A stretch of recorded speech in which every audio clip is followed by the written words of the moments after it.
沈博士，签下这份合约，你就将正式入职我们图书馆。你真的考虑好了吗？我签。我叫沈燕，清北大学古典文学博士。我本可以入职高校，做一名大学教授，最终我选择了来这座图书馆当管理员，因为他们给出了年薪1000万的天价薪酬。凡契皆虚，星诺为真。此曰日月为证，天地共鉴，虽百死而不弃。馆长，您这是？我们都错了吗？不是我们错了，是你错了，你错了，我们没错，没错。他这是怎么了？他是上一任图书馆管理员，在图书馆待了1夜，疯了。疯了？我们没错。我们图书馆存放的都是千年古籍，岁月弥久，古籍生灵，非有大学问且持心正者，必受书邪侵扰，轻则失智，重则癫狂，更有甚者会连命都没有。你就吹吧，我读了一辈子的书，读到博士毕业，还从来没见过什么书籍通灵。这女人可太会胡扯了。你是文学博士，我希望你真读懂了书，身怀书卷气，镇得住古书里的邪祟。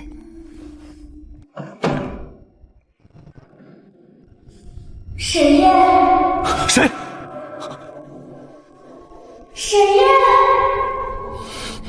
我倒看看，到底是谁在装神弄鬼。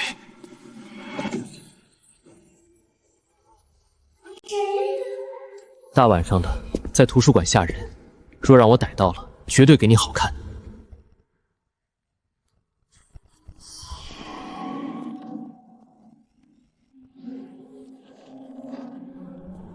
奇怪，这里也没有风，这书怎么就自己在翻动呢？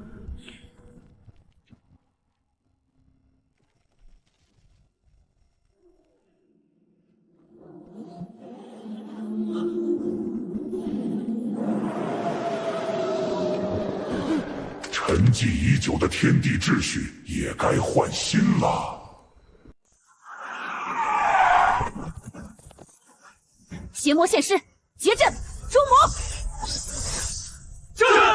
你们也配桎梏于我？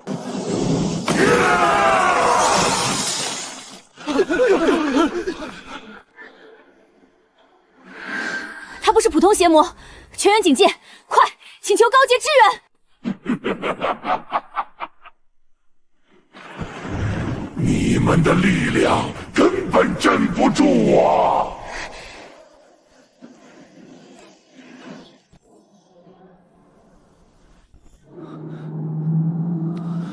什么东西？放开我！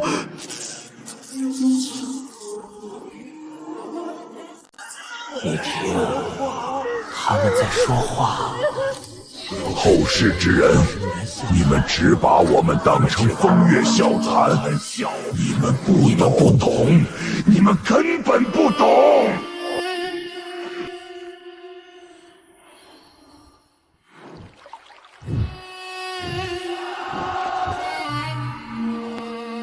这不是风月，这是人间。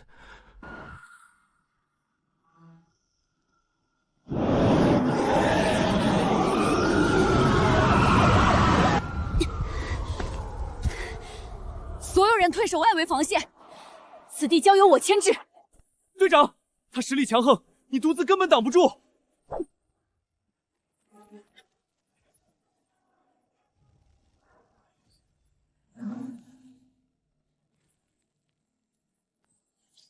诗写男女，也写百姓；写相思，也写争议；写礼乐，也写民生。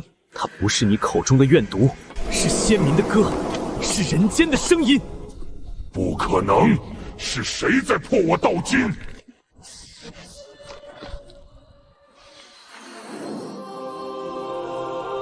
诗300，一言以蔽之，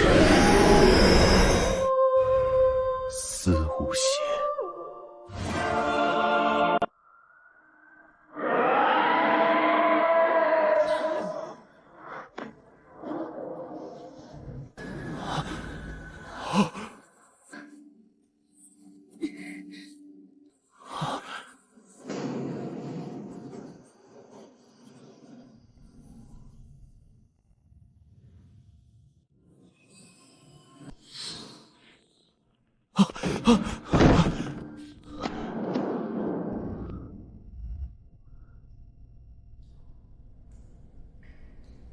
刚才是什么？我这是做梦了，还是出现幻觉了？一个人在这破地方，确实容易胡思乱想。我肯定是这几天值夜班，太累了。反正晚上图书馆也没人，先找个地方睡一会儿。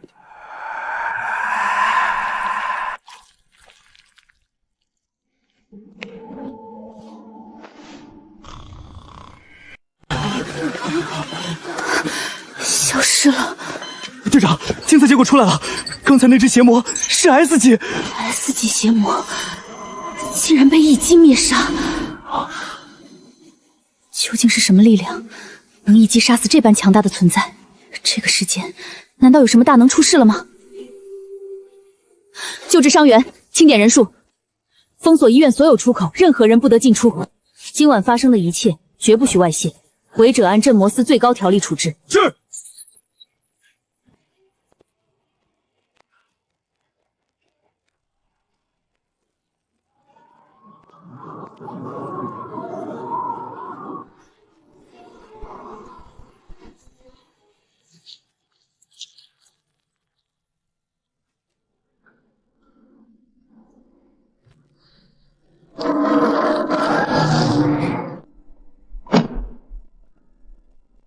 人心不古，礼崩乐坏，华夏文脉终有一日会断。谁在说话？后世之人，若无人在读，若无人在信，若无人在懂，我华夏文明还算活着吗？只要还有人愿意读，就不算断。天亮了，昨晚到底是梦，还是我真看见了什么？这地方真邪门。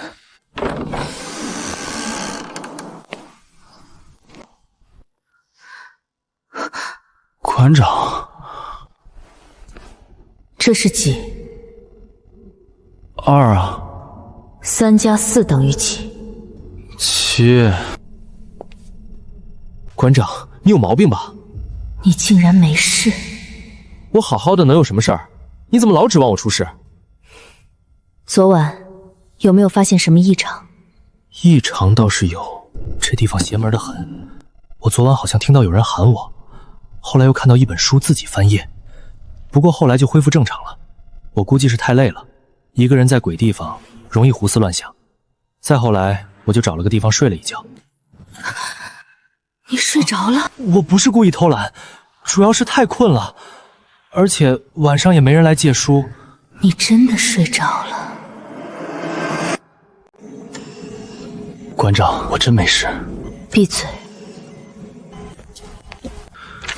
血压正常，心率正常，脑电波正常，精神反应也正常，各项指标都很健康。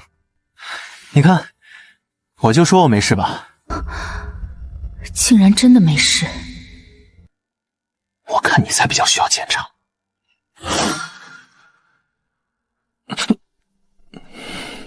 馆长，我保证以后绝对不会再在上班时间睡觉。年薪千万的工作就是不一样，睡个觉都要拉去体检，资本家看了都流泪。图书馆有规定，夜间绝不可在馆中入睡。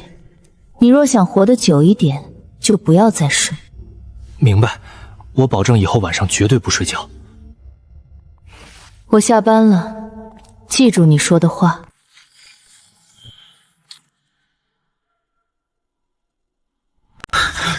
队长，周边已经封锁，里面的人已全部撤离，但目标还在持续变异。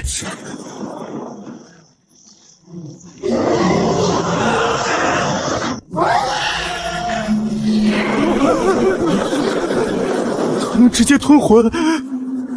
别靠近，先困住他。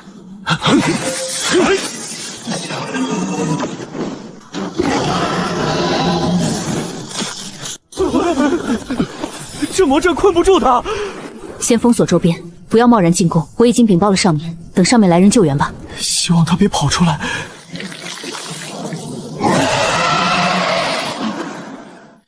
晚上又没人来，还不能睡觉，这帮上的也太熬人了。既然是图书馆，找本书看看，总不算偷懒吧？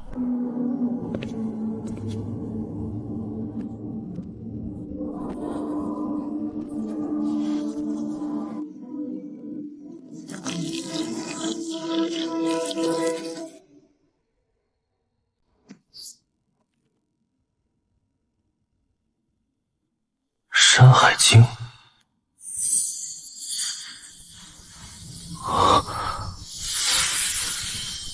不对，这和外面流传的版本不一样。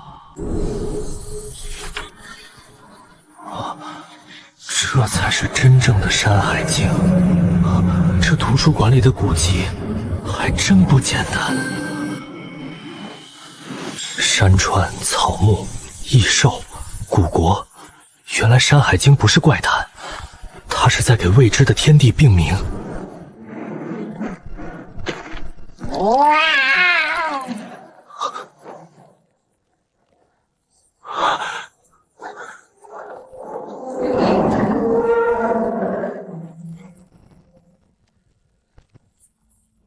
队长，阵法快撑不住了，加固阵眼。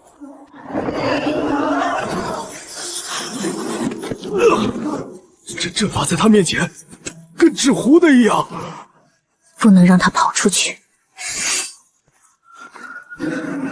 我来。怎么可能？他不是普通邪魔，这是传说中的异兽，他太强大，我们杀不了。他有灵，除非能和他沟通安抚他，否则谁也不是他的对手。和他拼了！外界只记得你吞魂，说你凶恶，说你不祥，可这段记载缺了前后文。你吞的不是生魂，是迷失不归的亡魂。你不是恶兽，你是守魂之兽。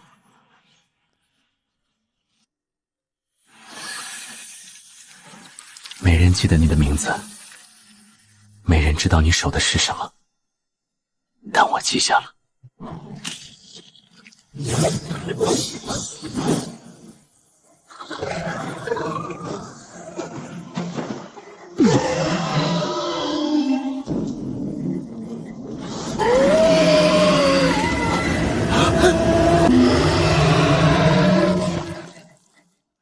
啊！他停下了。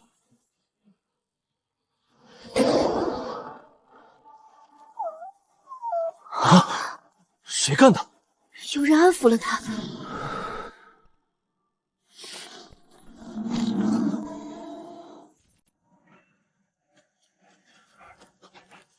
我连他一招都接不住，可那股力量竟然让他安静了。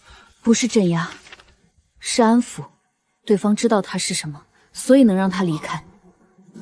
最近邪魔复苏太快了，再这样下去，镇魔司迟早挡不住。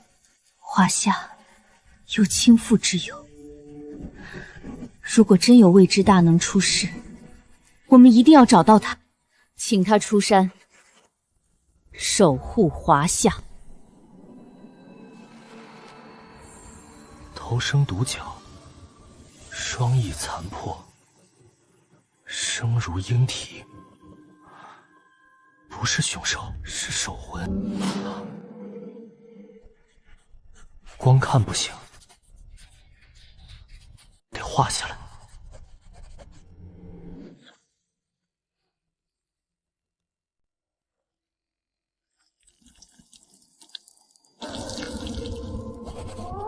不对，不能只写吞魂，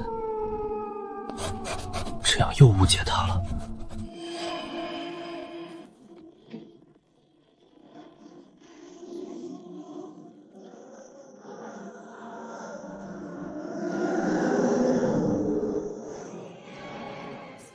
如果把前后文补上，这段就通了。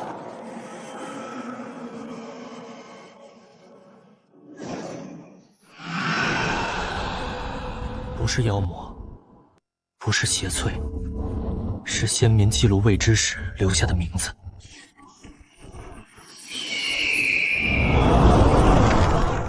山为界，海为龟，昏迷不返，故有肉手之。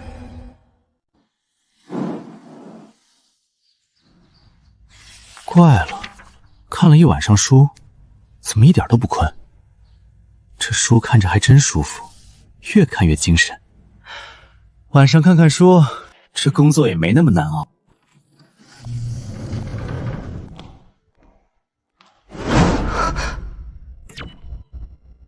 你在看书？上夜班太无聊了，我随便找本书看看，这总不违规吧？这是几？还来？这是2。7减3等于几？4。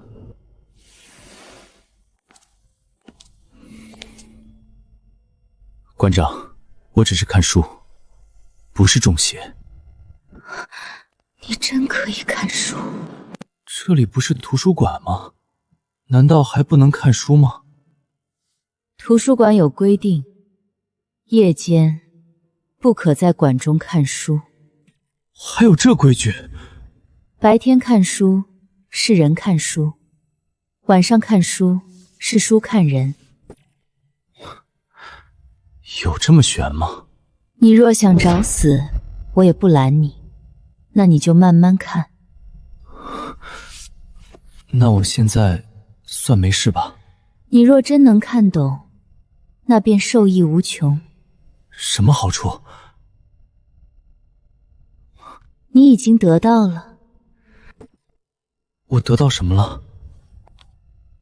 馆长，你把话说清楚啊！想看就看。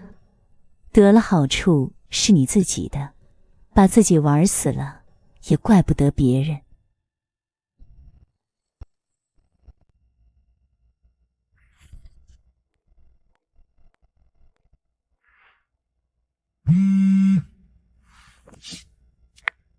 喂，沈燕，你这2天没出事吧？我能出什么事？你没听说吗？医院那边出怪事了，还有动物园，听说也出事了。医院和动物园出事，跟我有什么关系？不是普通事故。我跟你说，现在世道真变了。有人说医院里出现妖魔，动物园里也跑出怪兽，这怕不是妖魔现世啊！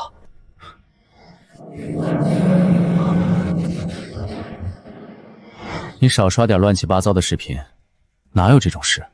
真的，我有个朋友的朋友就在医院附近，他说现场都被封了。我看啊，恐怕马上就要世界末日了。朋友的朋友，你这消息来源还挺硬。你别不信，你现在在哪儿？上班。你一个清北博士，真跑去当图书管理员了？沈燕，人生苦短，别整天当书呆子。该吃吃，该喝喝，该玩玩，谁知道明天和妖魔哪个先来？行行行，你及时行乐，我认真上班。我说真的，你一定要小心。知道了，世界末日前，我先把班上完。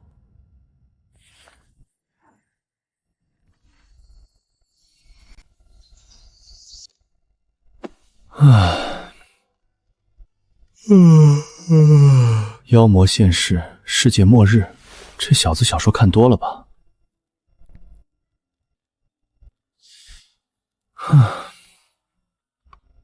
还是看书舒服。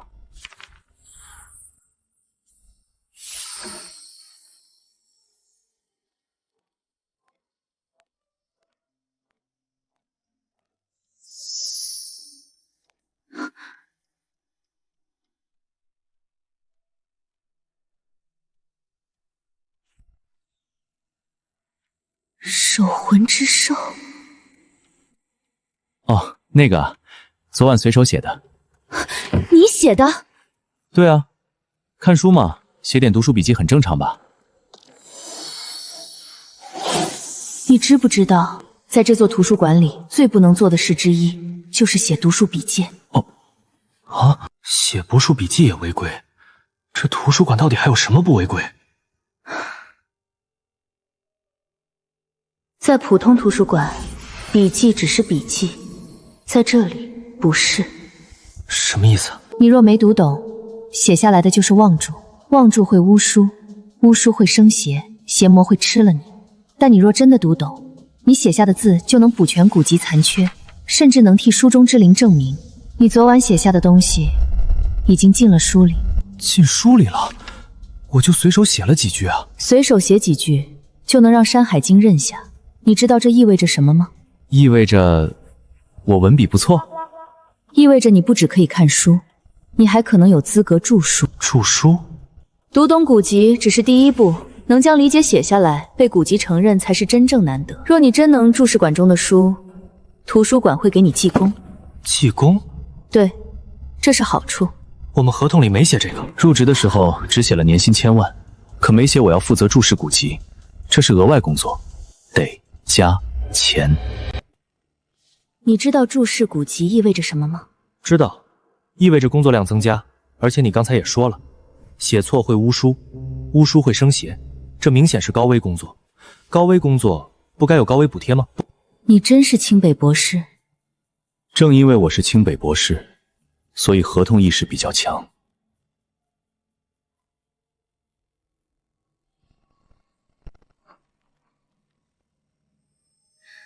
好，注释一本书，给你100万。一本100万？前提是古籍认可，胡写乱写1分没有。成交。注释一本古籍，经馆方确认后奖励100万元。这个馆方确认是谁确认？书确认。书怎么确认？他认你就有钱，他不认你就没有。这验收标准还挺玄学。你可以不签。签。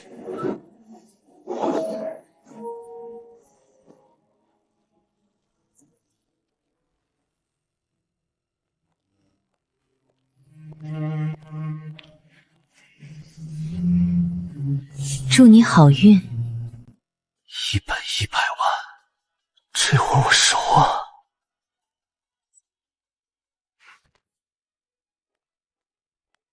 我好歹是清北古典文学博士，别的不好说，古书我是真看得懂。史记。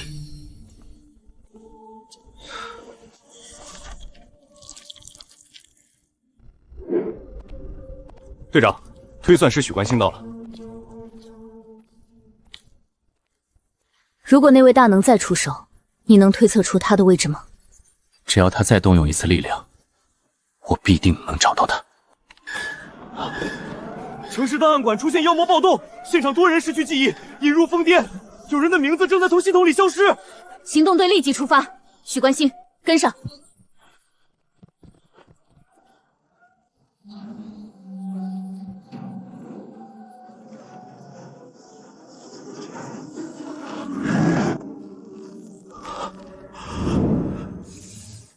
他是谁？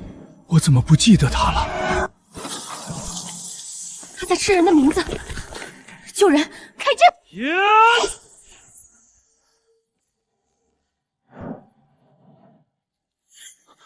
我的刀气被抹掉了。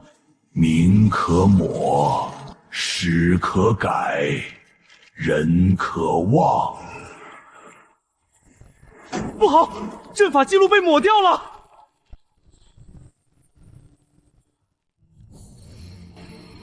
本纪、世家列传，还有刺客、游侠、商贾、医者、滑稽之事。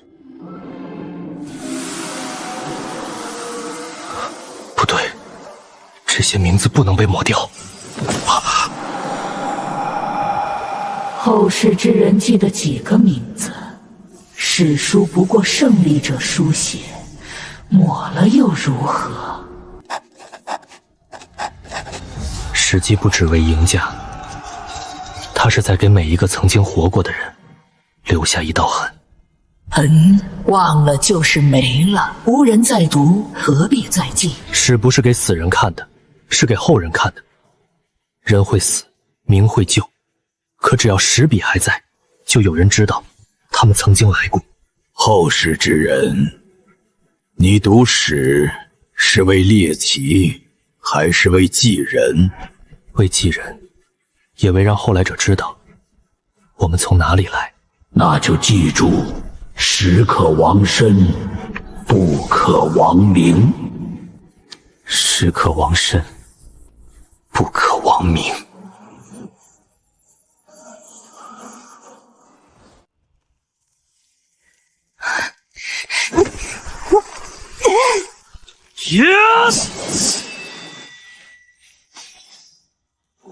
这鬼东西到底怎么打？不能只靠攻击，他不是在杀人，他在抹掉人的存在。队长的名字也在消失。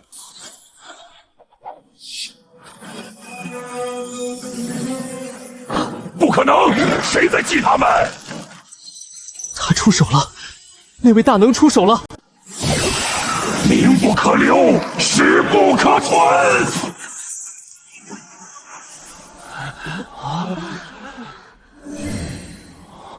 消失了，是他的根被人补回去了。趁现在，我能算到旧城区。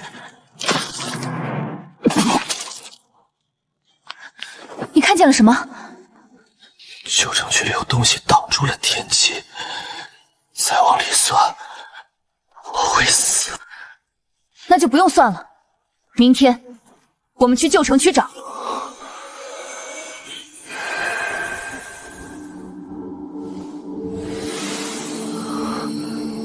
史可亡身，不可亡名。写错会出事，但写对了100万。认了，100万，这可得留好，明天找馆长报账。昨晚又看书了。馆长，这个算不算一本？使者不只记兴亡，亦记人曾来过。史记认了，那就是100万。是。馆长，我今晚还能继续。你最好先想清楚，下一本书未必这么好说话。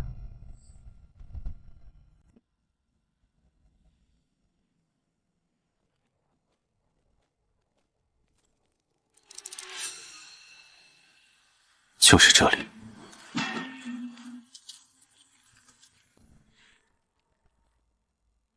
可这里什么都没有。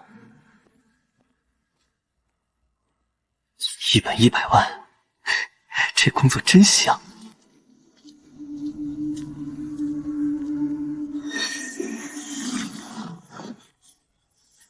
啊！刚才明明什么都没有。来图书馆看书的，进来吧。看书要先登记，名字写一下。陆兰。写错了。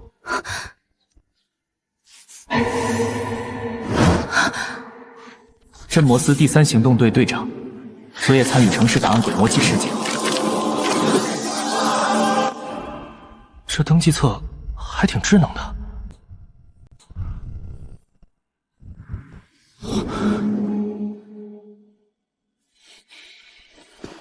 拜见大能。别乱喊，我不是。先生，如今邪魔频出，华夏危急，请你出手救天下。我只是一名图书馆管理员，你们认错人了吧？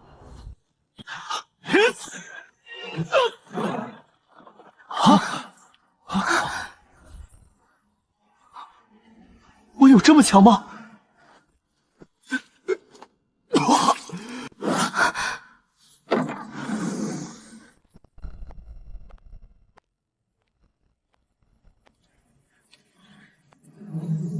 谁准你们在这里动手？我们没有恶意，出去！现在，马上离开图书馆。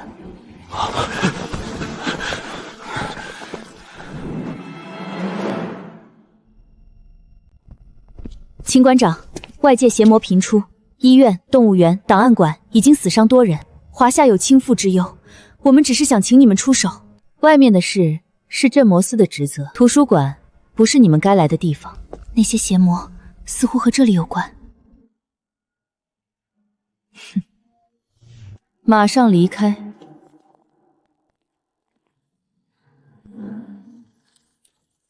他的力量那么强，我还从来没见过这么强的人。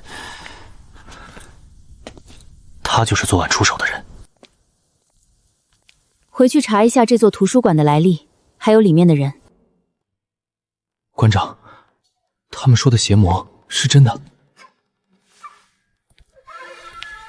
你眼下最重要的事，不是去关心外面的妖魔，是看书、注书。只书注意，万万不可出错。写对了，书会认可你；写错了，书会吃了你。他好强，我在他面前完全没有任何抵抗之力。警报！市里第3中学发生妖魔入侵事件，请立即前往支援。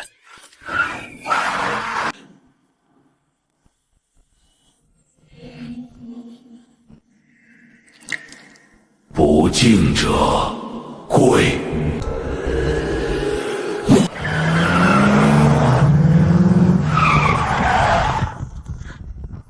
快结阵，救人！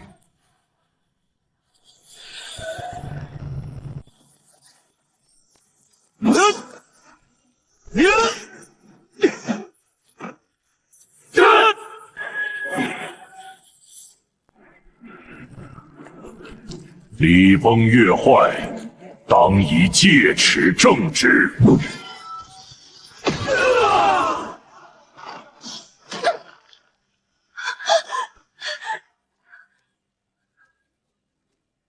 不跪者死。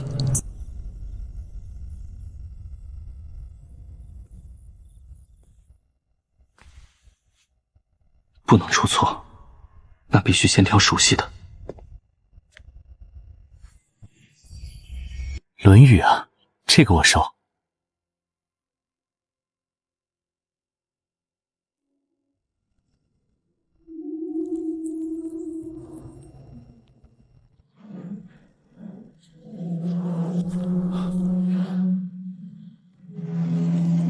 见圣贤，为何不跪？圣贤之书，不是让人下跪的。不跪，便是不敬。学而时习之，有朋自远方来。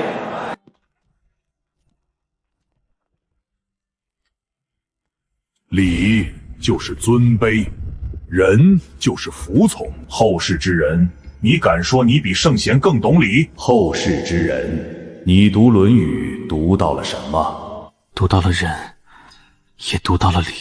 何为仁？人不是高坐堂上让别人害怕，人是看叫人，看见众生的苦，看见众生的难，也看见众生的尊严。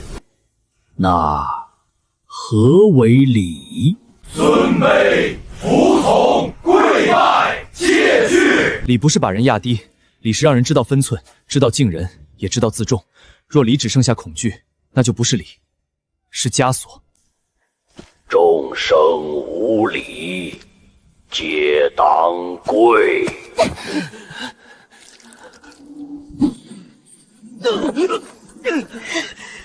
不好，他越来越强了。没有畏惧，何来礼法？没有尊卑，何来秩序？后世之人，若礼被误作枷锁，若人被误作软弱，若读书人只会借圣贤之名折人脊梁，你当如何？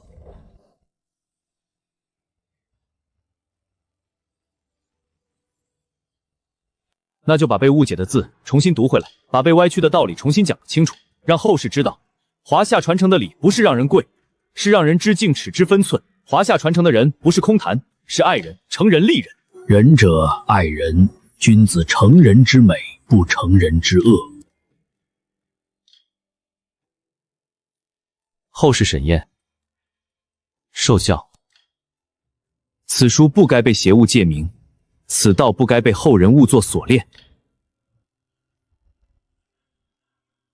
人能弘道，非道弘人。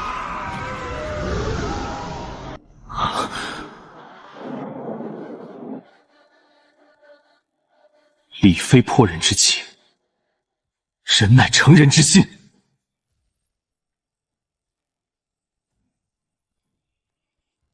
礼非破人之器，人乃成人之心。仁者爱人，人能弘道。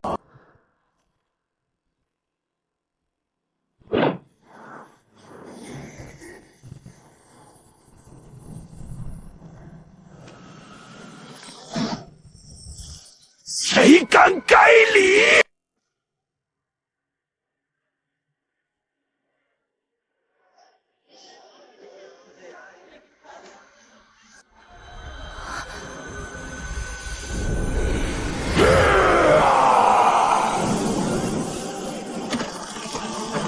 礼就是畏惧，礼就是服从。礼非破人之器，人乃成人之心。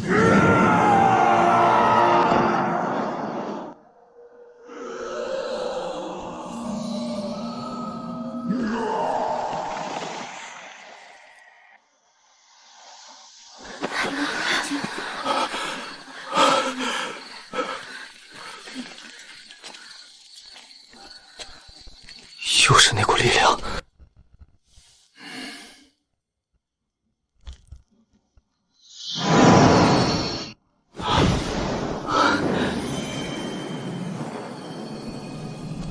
认了，这次应该没写错。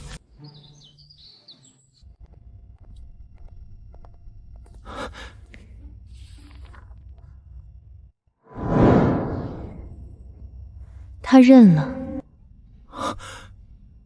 100万！支付宝到账100万元，又是100万，赚钱真容易。永远牢牢记住，书认你才算写对，书不认，写下来就会反噬你。保持敬畏，你才能活得更久。下一本未必这么顺。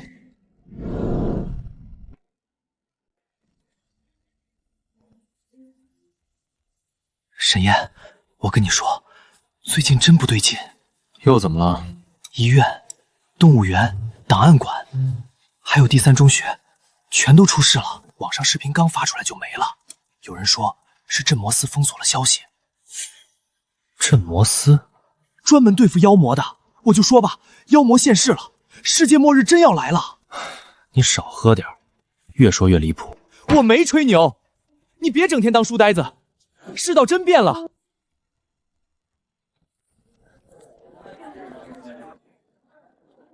沈先生，第3中学还有魔物残留，我们清理不了，希望您能帮助我们。沈燕，他们找你？你们是不是找错人了？你竟然有特殊能力？我没有，我真没有。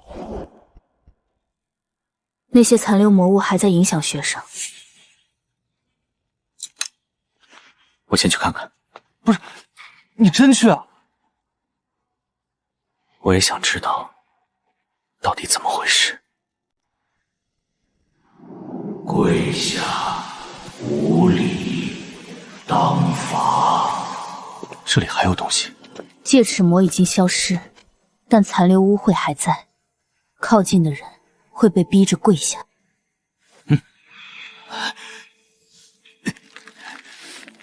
我们用阵法压不住，只能暂时封锁。跪下！沈先生，这不是礼。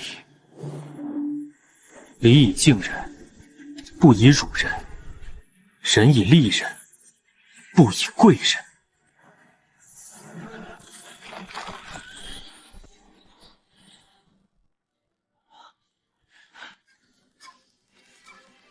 多谢。我刚才真的做到了。你还认为自己是普通人？你们到底是什么人？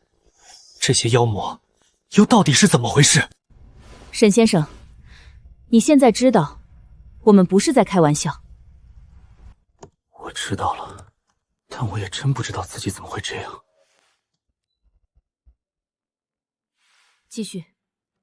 从我入职那晚开始，我就不断看到管事，书会自己翻，书里会有人喊我，我看书会像进到另一个世界，有时还能看见古人留下的影子，并与著书的作者进行对话。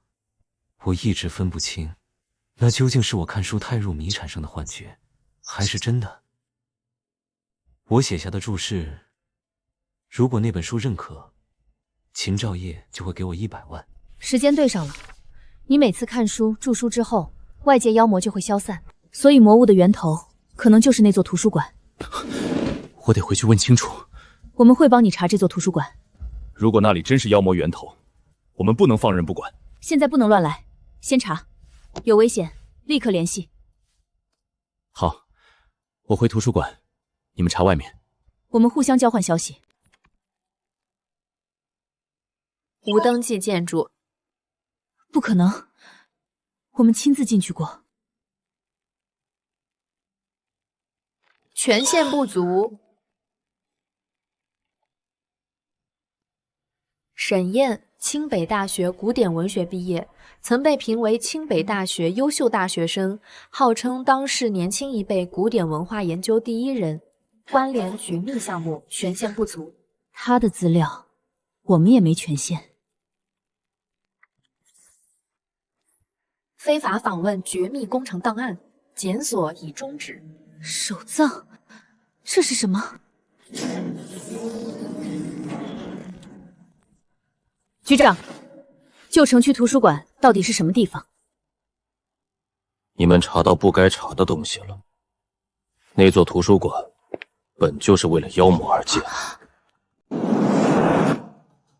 几十年前，妖魔第一次大规模入侵，镇魔司负责外界作战。可我们很快发现，有些妖魔是杀不死的。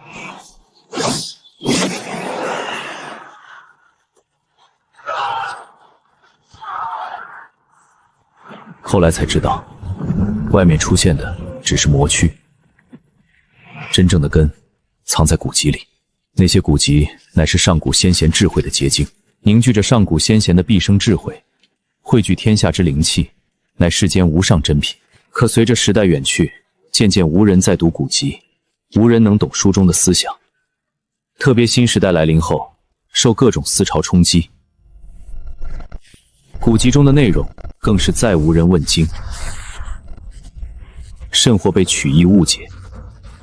人心中的魔念与书中的传承相撞，天长日久，就会生出各种书写，这便是世间妖魔的源头。所以医院、动物园、档案馆、学校那些妖魔，都是从图书馆逸散出去的魔。书里的根不清，外面的魔就会不断出现。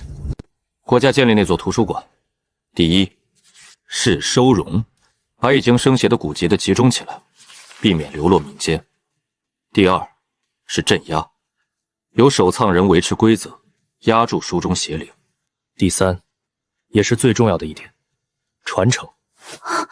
封印不是最终目的，中华文明不能永远被锁在禁书库里。国家要找的不是看守者，是能真正读懂古籍的人。这些年，国家找了无数的专家、教授，以年薪1000万甚至更高的薪酬招聘人员，让他们入馆读书。但很多人连第一页都撑不过，听书声会疯，碰邪书会死，夜里读不懂书会被书堵，写错注释会生出新的邪。沈燕活下来了，他不是普通人，他可能是守藏工程等了几十年的人，是华夏文明未来的传承种子。收容生邪古籍，寻找能读懂书的人，年薪1000万。秦兆业，你是不是该给我一个解释？你终于查到了，所以我不是来当管理员。你是管理员，只是这座图书馆和普通图书馆不一样。你从一开始就知道我会遇到这些。知道，这些书本该是文明的根，可太久没人真正读它们，有人遗忘，有人误解，有人借它们谋利，有人拿它们压人，还有人想断掉它们的根。于是书中生邪，邪物逃出去就是外面的妖魔。镇魔司杀的是魔躯，图书馆镇的是书根。所以我写的那不是普通笔记，你是在替书正名，替文明去污，替后人把先贤古人真正的思想留下来。我选你，是因为你是清北最优秀的古典文学博士。你不时会背书，你能读懂书里的人，能读懂1000年前作者落笔时的心，能与他们跨越1000年对话。华夏文明传了几千年，传下来的不只是字，是礼乐，是史笔，是山海，是医道，是百工，是先民在黑暗里留下的火。可火若无人添柴也会熄，书若无人读懂也会成灰。沈燕，你的工作不是看守这些书，是让他们重新被读懂，让书邪归书，让妖魔归尘，让中华文明继续传下去。从现在开始，旧城区图书馆列为最高协作目标，不得擅闯，不得干扰，不得外泄。镇魔司负责外面的魔，图书馆负责书里的根。沈燕是守藏工程局目前唯一成功的解书人。明白。我一开始是为了钱，后来是为了不死，再后来，我想知道这座图书馆里到底藏着什么。现在我知道了，这里藏着中华几千年的声音，也藏着后人欠他们的误解。我会继续读，继续写，继续注释。不过钱也要照给哦。放心，一本书注释100万，1分都不能少。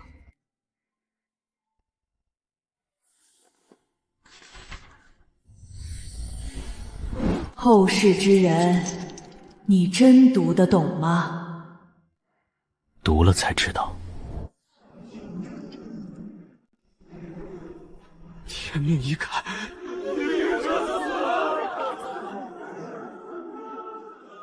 天命已降，众生俯首。封锁广场，救人！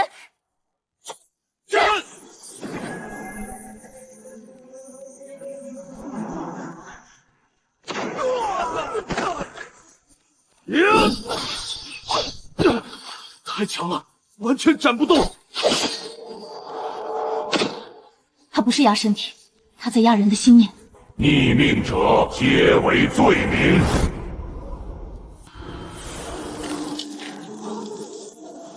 子不语，怪力乱神。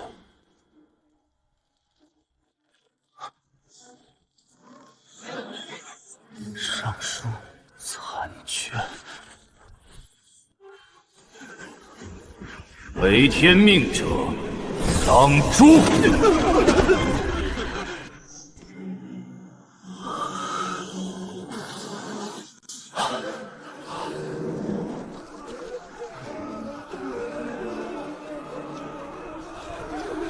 天命在上，万民当服。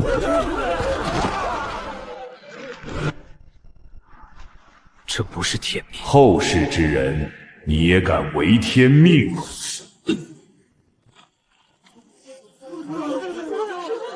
天命降，不可违逆。不准跪！醒过来！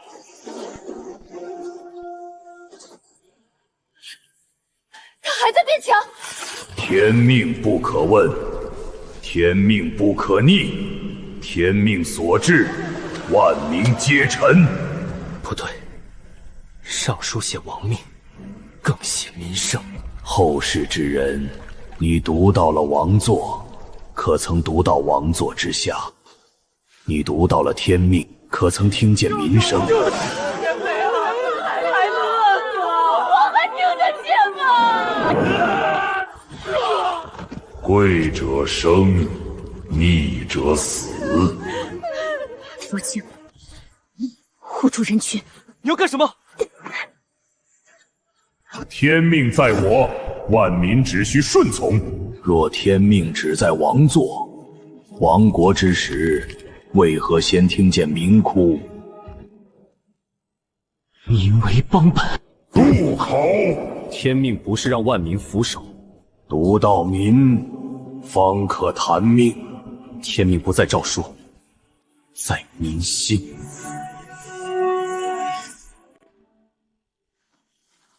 天命在上，万民只配俯首。你口中的天命，只听见王座之言，听不见万民哭声。逆天命者，当诛。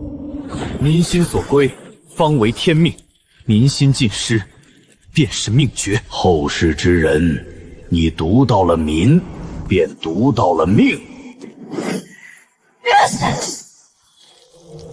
违命者，死！要杀他，先过我这一关。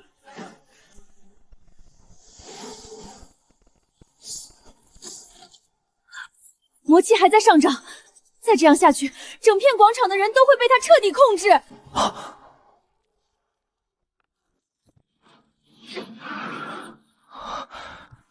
民为邦本，本固邦宁。天命非令万民俯首，乃只系万民之心。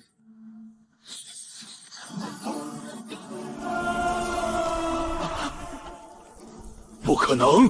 天命不可违。天是自我，民是自我，民是天听自我，民听。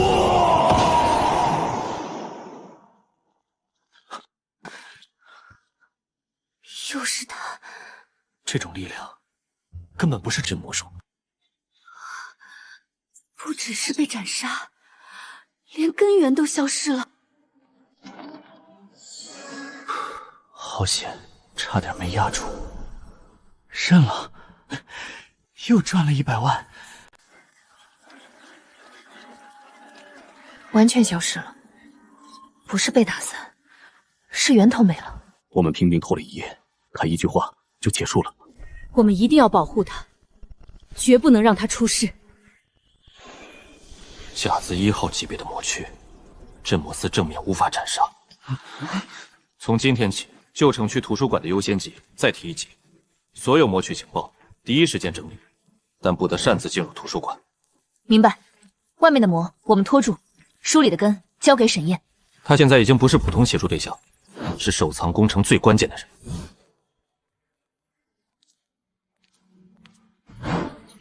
甲子1号认了。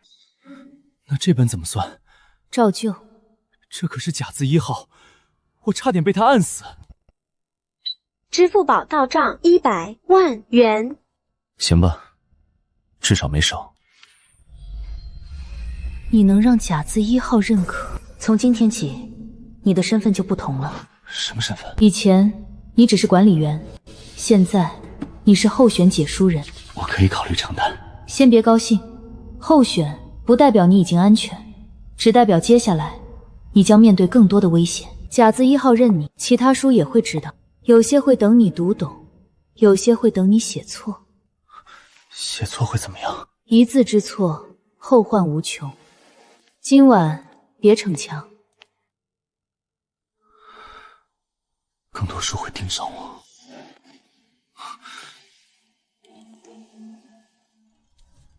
人生皆苦，不如不喜。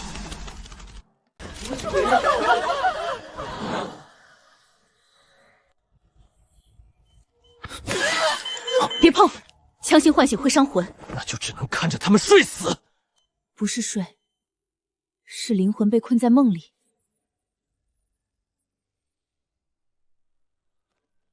屏息！所有人后撤！醒着太苦，不如不醒。封锁医院，不能让它扩散。人生皆苦，不如不醒。这谁写的？怨气这么重？不对，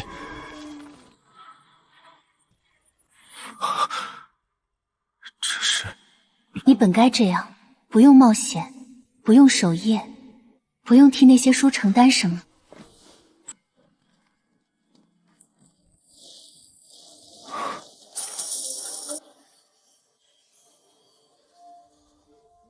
醒着太累，读懂太苦，你已经做得够多了。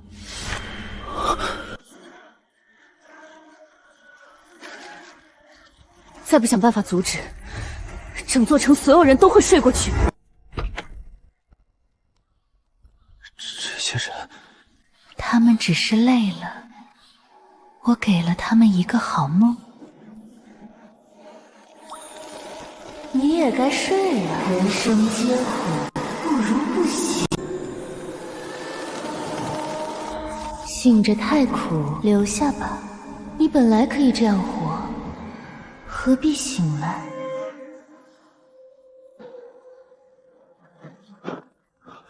再这样下去，我们的人也撑不住。不能强行唤醒，灵魂会碎裂。所有人撤到3层外，守住隔离线。人间皆苦，梦中无忧，为何不睡？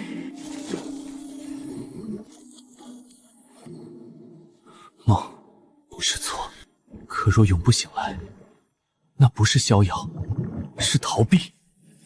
后世之人，你见蝶是蝶，你见梦是梦。梦可以是真的，苦也可以是真的。那你为何要醒？醒来便有痛苦，醒来便有责任，醒来便要继续面对那些邪书，担负起拯救天下的重任。你本可以做一个逍遥人，不必如此，不必如此。沉睡吧，可怜的人，沉睡吧，享受睡下的快乐。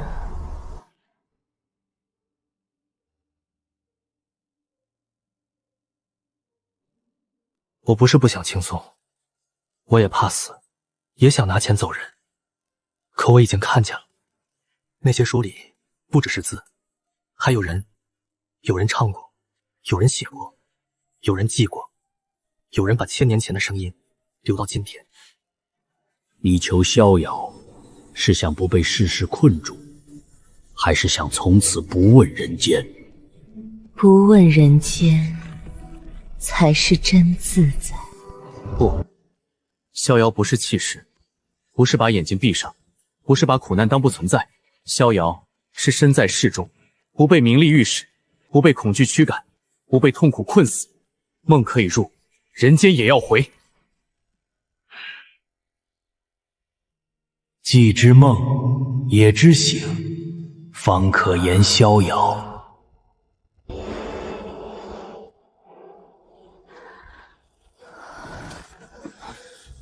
别睡，都别睡！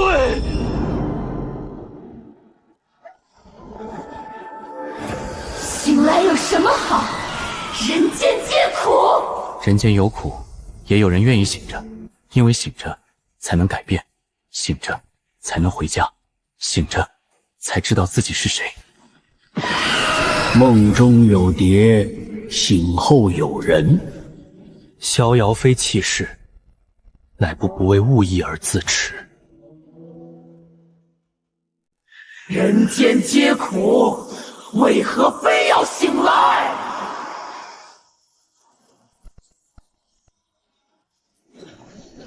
选一扇门，你就不用再回去了。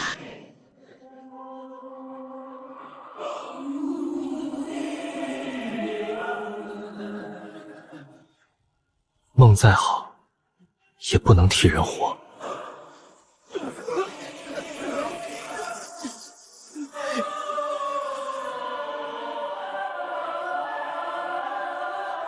不许有反应！谁在叫醒他们？梦中有蝶，醒后有人。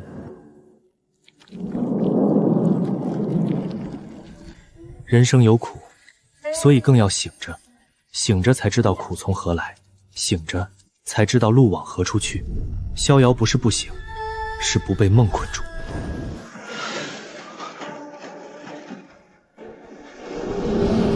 你会后悔醒来。逍遥非弃士，乃不为物役而自持。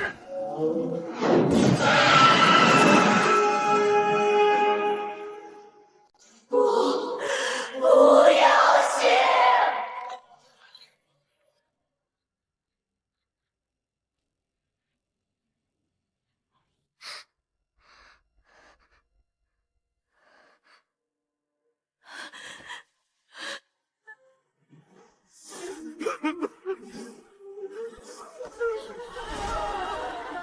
他消失了，这是什么情况？我又感知到了图书馆内卫的气息。是他出手了？错不该抹掉，得留着，提醒后面的人。认了，这回应该也算一本吧。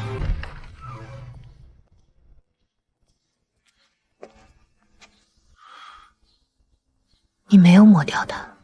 不能抹，错也得留着，留给后面的人看。那钱呢？醒着也挺好，至少还能收钱。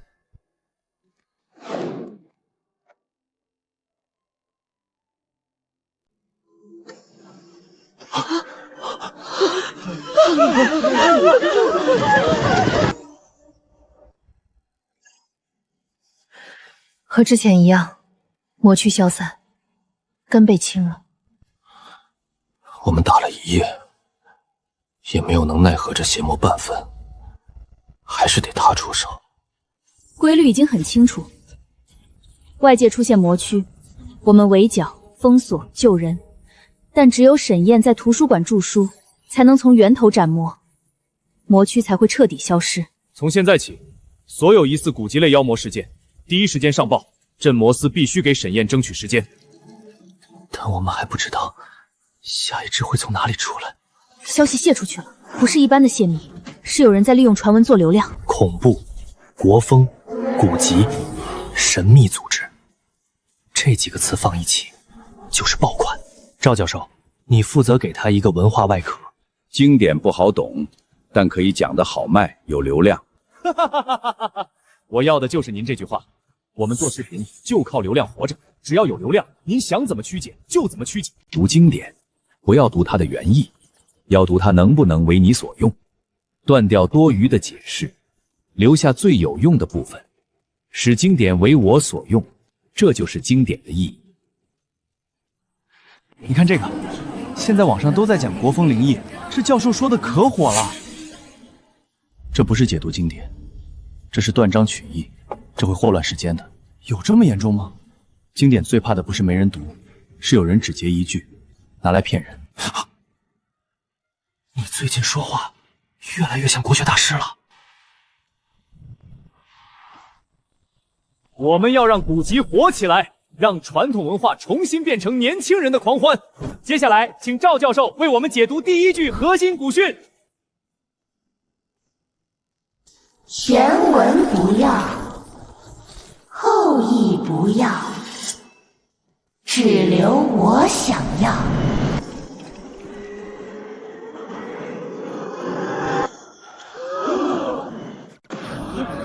古人说了，这句话就是这个意思。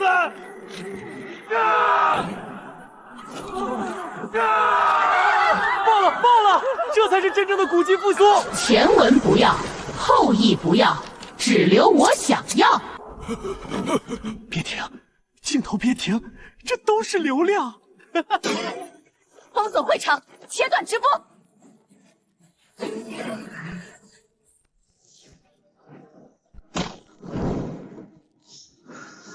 闭嘴！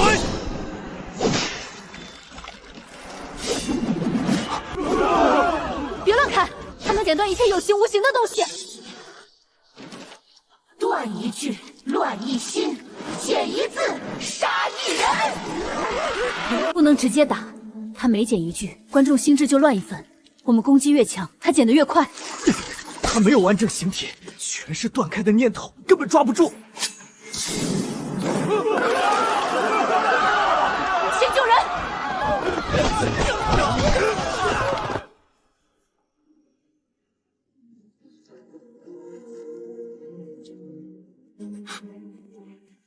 可杀当服，不可问。前后文都没了，这不是乱剪吗？春秋，春秋，断章取义，断一字，杀一人，前一句乱人间。前因不要，后果不要，只留我想留的字。字不是这么用的。后世之人，你能补全几句？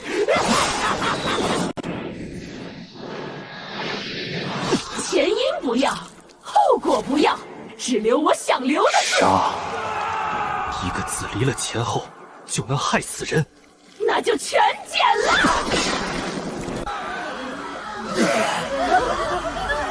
醒醒，看看你在做什么！不能让他继续剪。他剪的不是纸，是人的理解，热度还在涨，这流量炸了！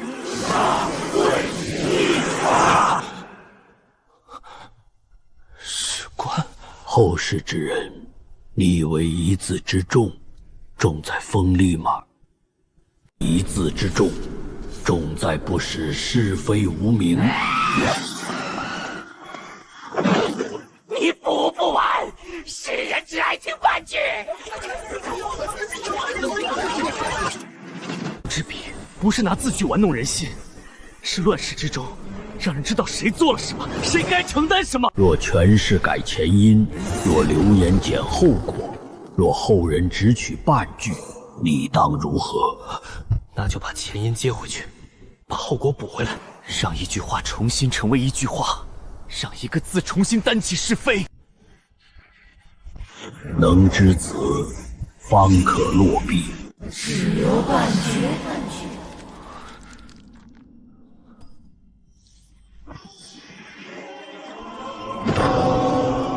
不，他们只想听半句。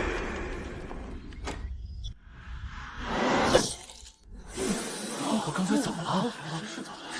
我怎么在这儿？不该不全，不该一字非为苛刻，乃乱世中不令是非无名。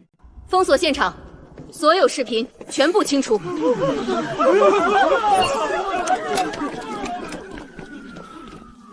这东西还真能靠半句话杀人。断章取义，本来就是杀人的道。我是主办方，你们凭什么封我的发布会？今晚的古文解读是你设计的？是。你知道自己在做什么吗？我只是把它讲得更容易传播。你剪掉的不只是前后文，还有人命。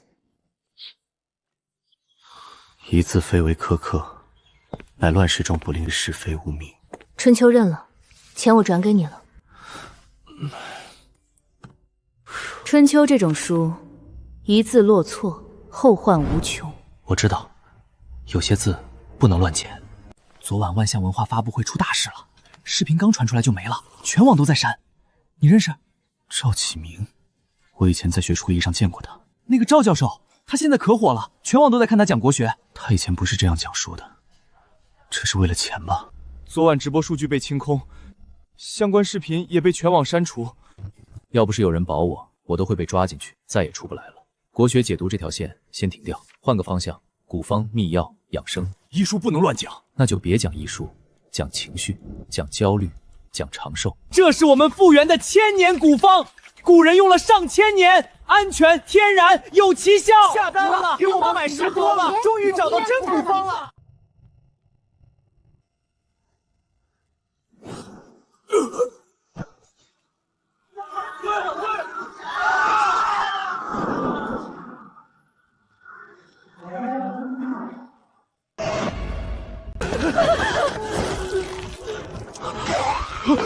不是普通中毒，解毒药完全没反应。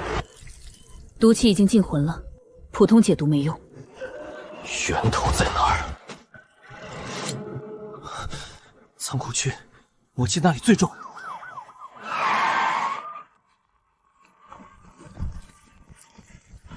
古方秘药，包治百病。后退，不要吸入毒物。药入炉，人入药。退回来！我不知道，我只是照脚本卖货。这些药包全被污染了。《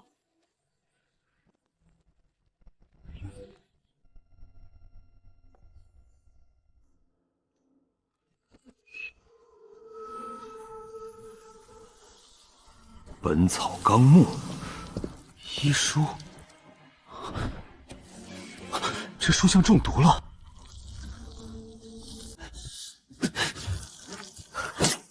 撑住！死不了。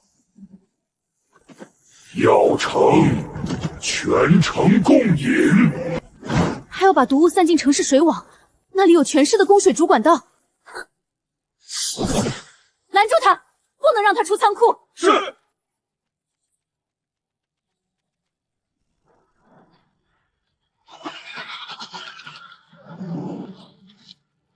包治百病，古方秘传，药到病除，延年益寿。这是骗人命的东西。药不虚辩，信便可医。医书不是神话，药也不是向神仙许愿。信我，便可医百病；信我，便可得长生。医治不死病，药救有缘人。世间又岂有长生不老之人？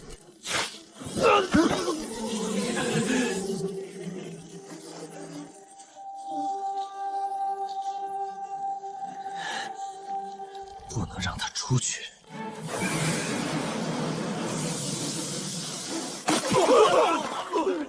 阵法撑不住，他的毒已经开始入魂了。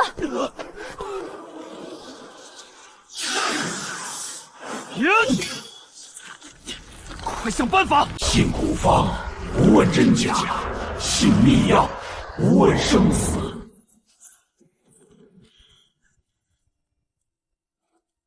本草纲目》乃是传世经典医书，不是拿来卖神药的。药有寒热，草有毒性，医者落笔，先问性命。真正的医书，不是让人盲信，是教人辨别，辨药性，辨毒性，辨真假，辨能不能救命。后世之人，若有人借医书之名以假药害人，你当如何？辨为救命。血压在掉，呼吸不稳。所有解毒方案都失败了，这到底是什么毒？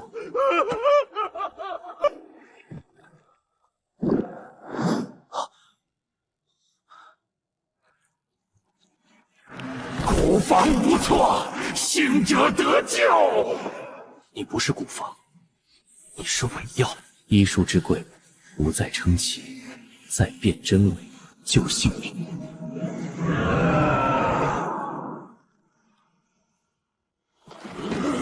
我的药，我的炉。医书之贵，不在称奇，在辨真伪，救性命。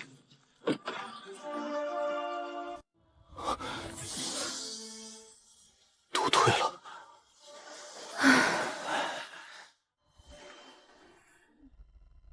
心力回来了。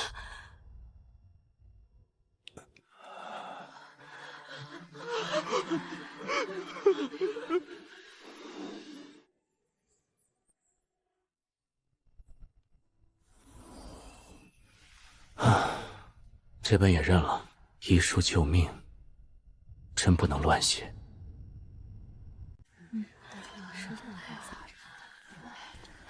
陈医生，12床醒了，生命体征稳定。不可能，这种恢复速度，医学上解释不了。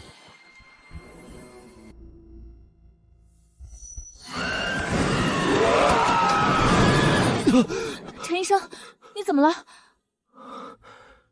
我好像忘过什么。顾总，发布会刚出事，养生项目又出事，我们不能再陪你赌了。事情还没查清，现在撤资，你们会后悔。我们已经决定了。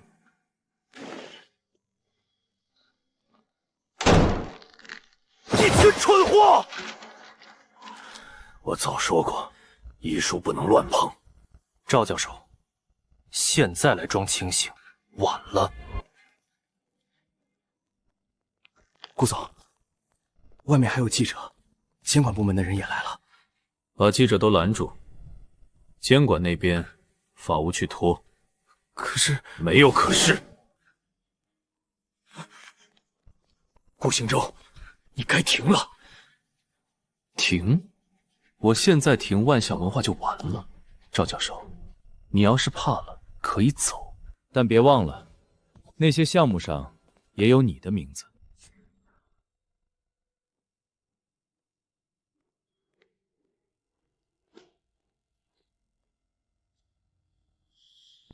顾先生，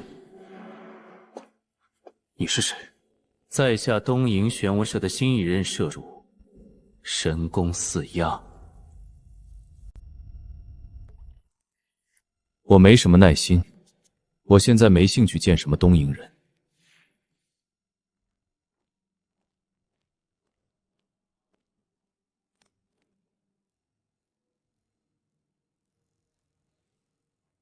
那如果我给您流失海外的华夏兵书残卷呢？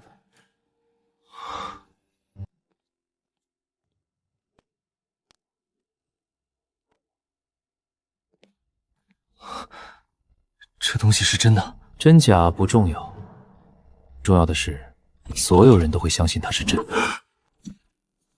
这是什么？海外回流的华夏兵书残卷。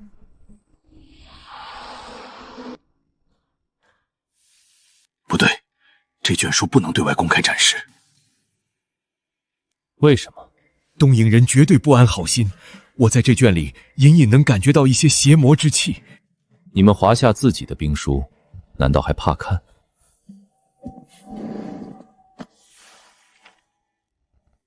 兵书、战争、谋略、热血，这比国学解读和古方养生更有传播力。你疯了！你前面已经出过2次事了。正因为前面出事，这次才必须赢。残卷配虎符，展览才完整。失路100年的兵家下残卷，一卷天下胜负。这一次，我要让所有人重新记住万象文化。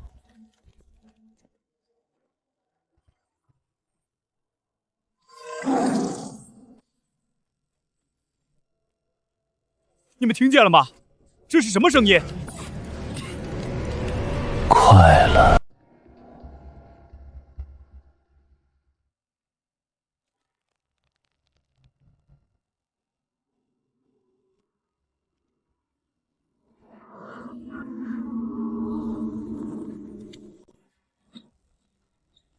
失落100年的兵家残卷，今日重归华夏，让我们共同见证古兵法的锋芒。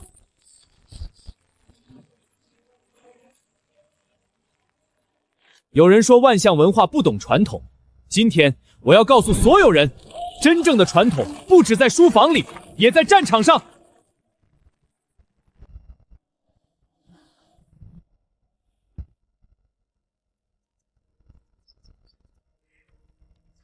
兵书残卷来源不明，青铜虎符没有入境登记，神宫四压也查不到完整身份。那还等什么？直接抓人！展馆里都是普通人，先控场。有杀气，藏在展品里。全员戒备，不要让虎符离开视线。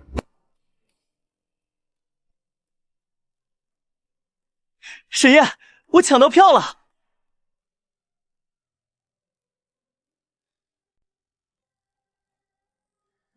我为什么要去看这个？你是文学博士啊，这种展览不就是你的主场吗？我是文学博士，不是免费讲解员。走吧，听说还有失传兵书和虎符，你不去点评两句，不浪费吗？你就是想让我给你装文化门面，嘿嘿嘿，被你发现了。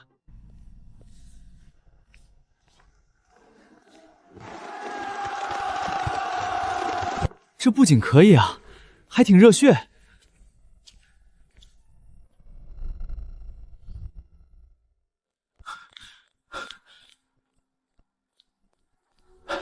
沈烨，赵教授，我找你很久了，你帮我看一眼那卷残书。你还认识赵启明？出什么事了？这不是普通兵书，我觉得肯定有古怪。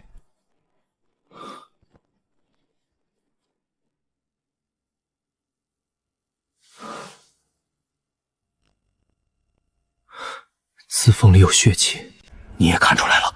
什么血气？赵教授，你带人围在这里做什么？顾行舟，现在停战还来得及。外面几百万观众在看直播，你要我现在停？这卷书不干净。又来一个专家，你们除了说危险，还会说什么？会出事。接下来，我们将揭开本次展览最重要的展品——海外回流兵书残卷与青铜虎符。不能接！开始。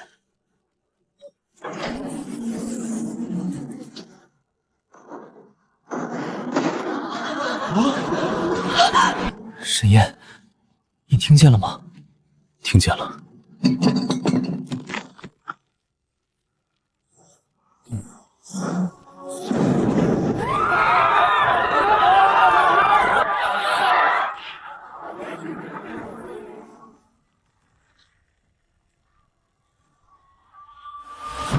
兵者，杀也。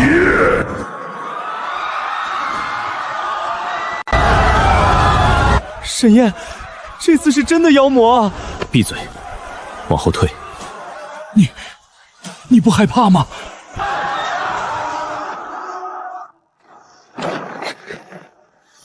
我退。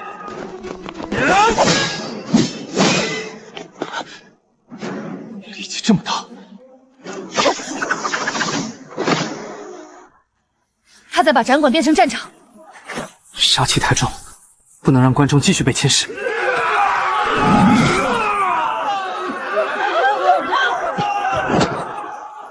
沈烨，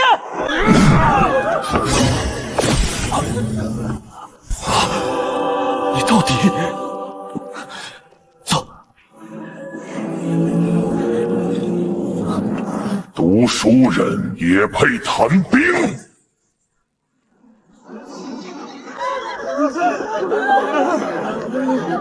沈烨，退后！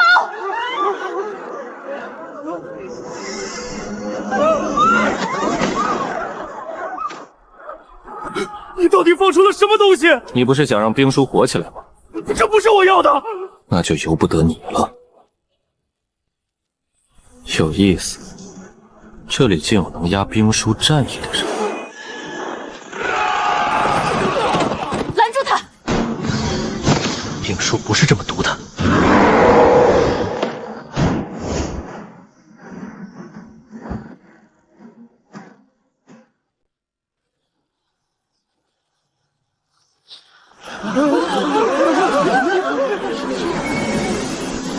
沈烨，你真会法术啊！现在是问这个的时候吗？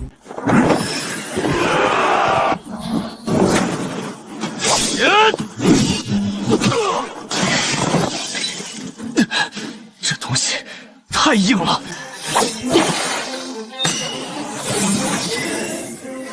闪！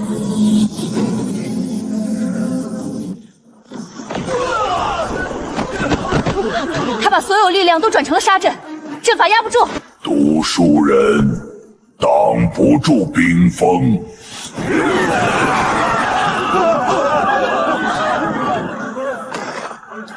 仁者爱人。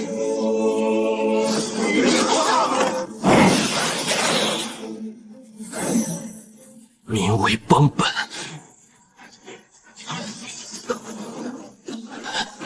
你别硬撑啊！闭嘴，越吵越像遗言。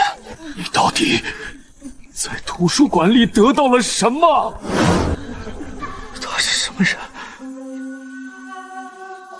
不知道，但他读过真正的书。你快让那东西停下！顾先生，冰火祭起，岂是你说停就停？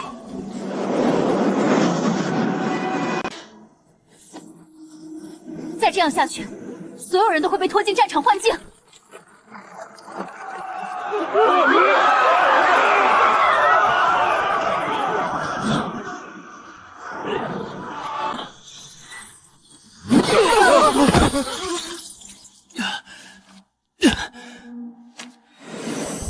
兵者，国之大事，死生之地，存亡之道，不可不察也。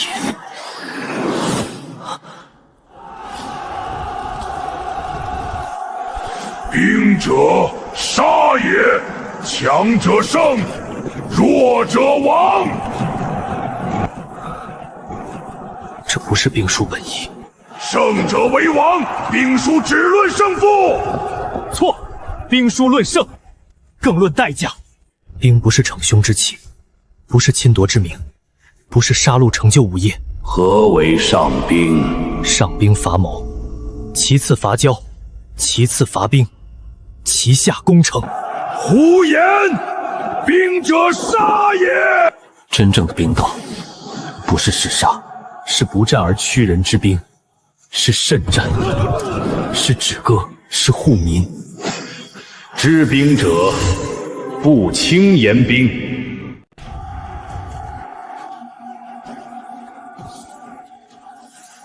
兵书不是教人好战，而是教人知战之重。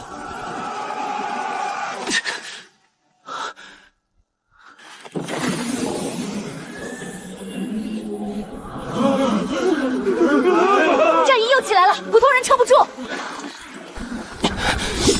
别让他靠近神焰！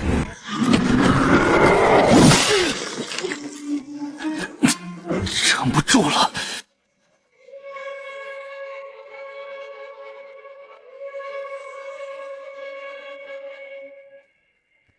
读书人也敢挡兵锋？兵者，不为逞凶，不为侵夺，不为杀戮成名。兵者，不得已而用，为止乱，为护民。只能靠他了。胜才是一切，败者无名。胜而百姓尽死，不是胜；胜而山河皆焚，不是胜；胜而天下只剩仇恨，更不是胜。何为上兵？不战而屈人之兵。兵就是杀。兵之极，非是杀也，慎战止戈，以护万民。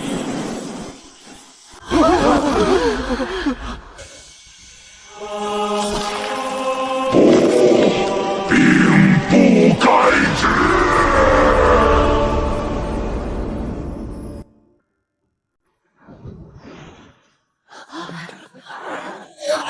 你竟然能杀得了妖魔，你有异能？侥幸而已。以前我以为你只会读书，读书也挺累的。原来你真的读懂了。神宫寺鸦呢？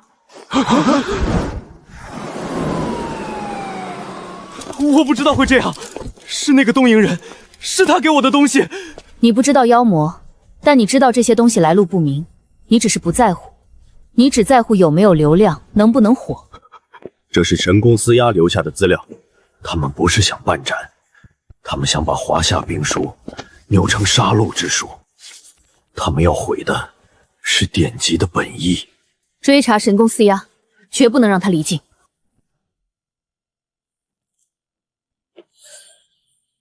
冰火被震了，残卷之魔也进化了。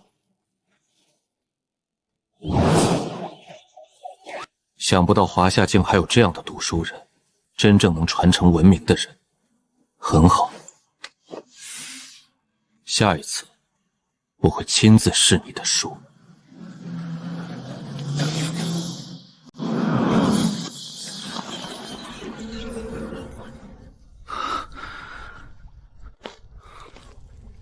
你真把它镇住了？我看起来像没镇住吗？我是说，你在外面也能镇。我也是刚知道。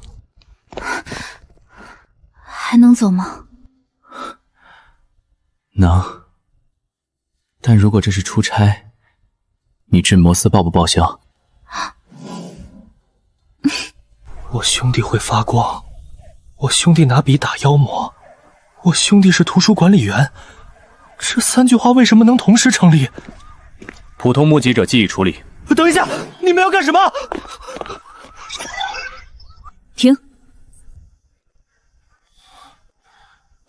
他尸骸里有兵书经过，应该是沈燕刚才护人时留下的，强行封印会伤害魂魄。我现在是不是还能算人？记忆不能封，那就签保密协议。我真只是来看展的，谁知道我兄弟突然就会发光了！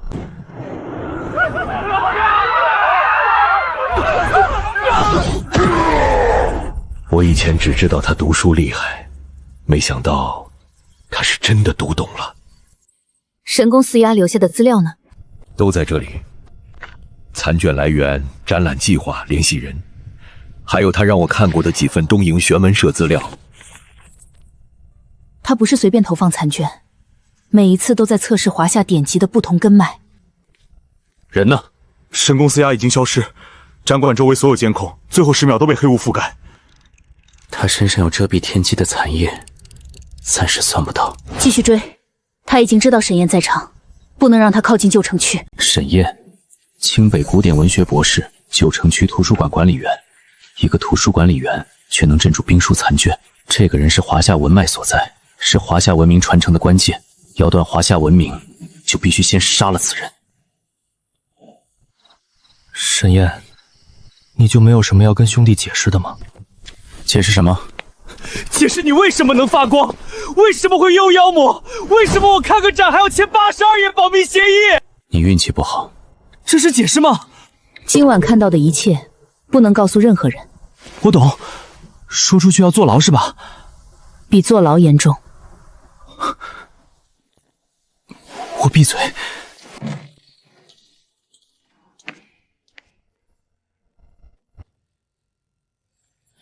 外面的书带回来也有反应，以后麻烦更多了。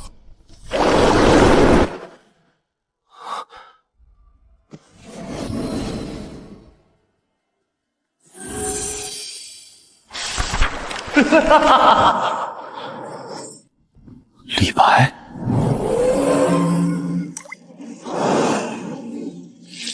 天生我材。这本书被人动过手脚。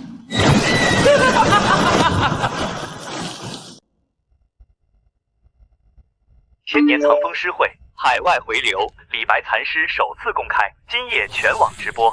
天生我材。李白的诗。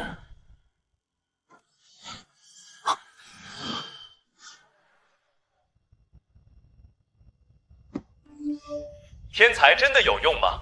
还是只是失败者的幻想？我画的不好，我不该考。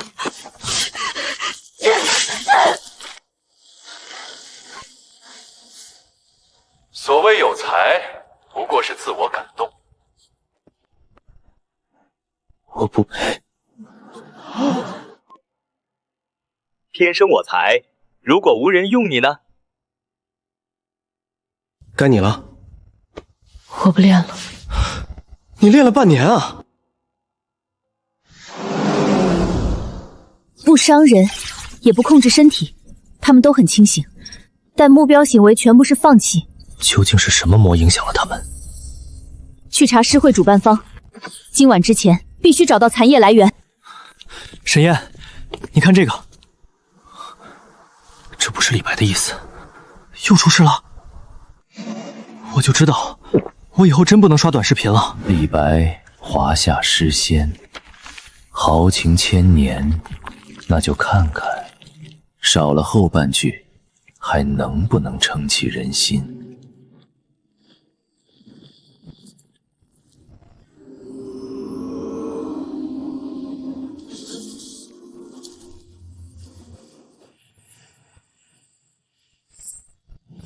天生我材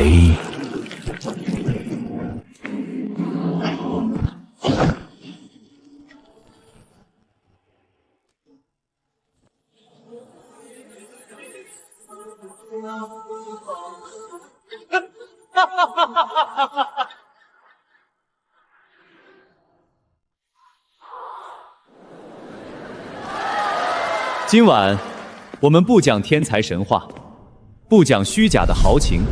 所谓天生我材，究竟是千古豪情，还是失败者自我安慰？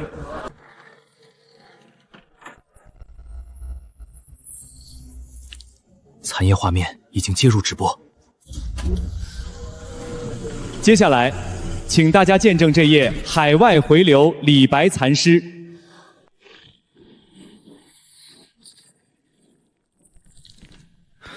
天生我材，可若无人用你呢？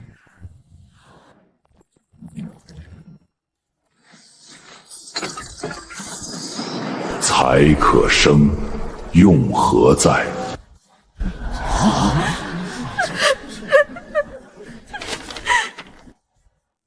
无人用，便无用。马上切断直播。他在借直播扩散。我先砍了他！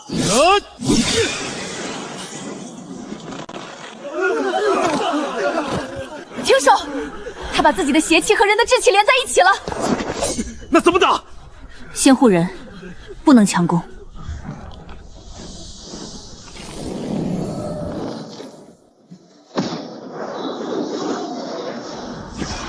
无用，不配，放弃，无人识你。画不出来，就是没天分。我不配。梦想越大，摔得越碎。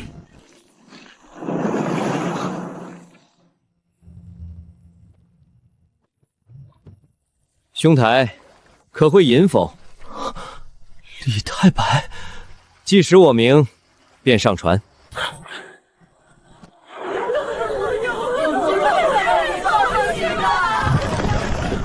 天生我材，无处可用。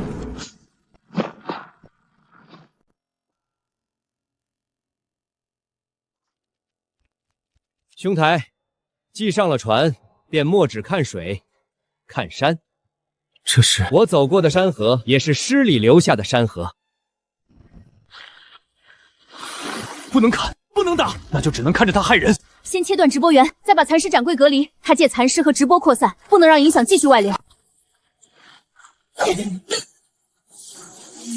一队撤人，2队封屏，3队跟我压住斩跪。天地为席，江月为灯。若无一剑一酒，怎装得下万里河山？君不见黄河之水天上来，奔流到海不复回。原来诗里山河真有这样的气象。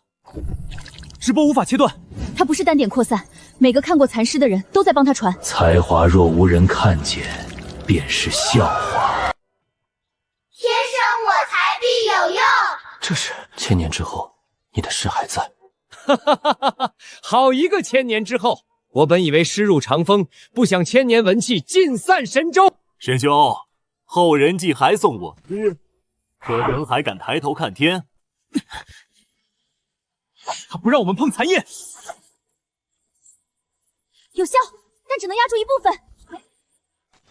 继续加固，今天就算封不死，也不能让它扩散出会场。他们会失败，会被嘲笑，会无人识才，豪情壮志有什么用？你给了他们梦，也给了他们痛。沈兄，你读我诗，可读到有用2字？我以前读到的是豪情，现在看见的却是不平。污染已经进直播弹幕了，不能只封现场，要切断平台流量。请求切断所有转播链路。别看屏幕，看我。可是他说的对，我没有用。你画过，这就不是没用。豪情有什么用？诗又能换来什么？无人识你，无人留你。大鹏一日同风起，扶摇直上9万里。你不是没有痛，你是痛过之后仍不肯低头。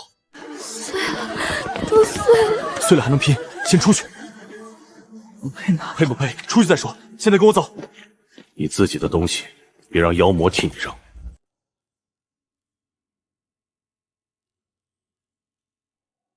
失败还会再来，嘲笑还会再来，无人用你，你便无用。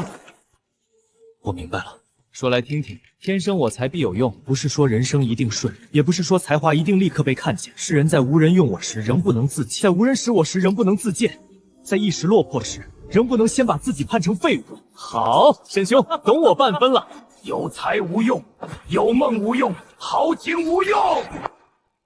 天生我材必有用，千金散尽还复来。天生我材非许人必胜，乃使人不自弃。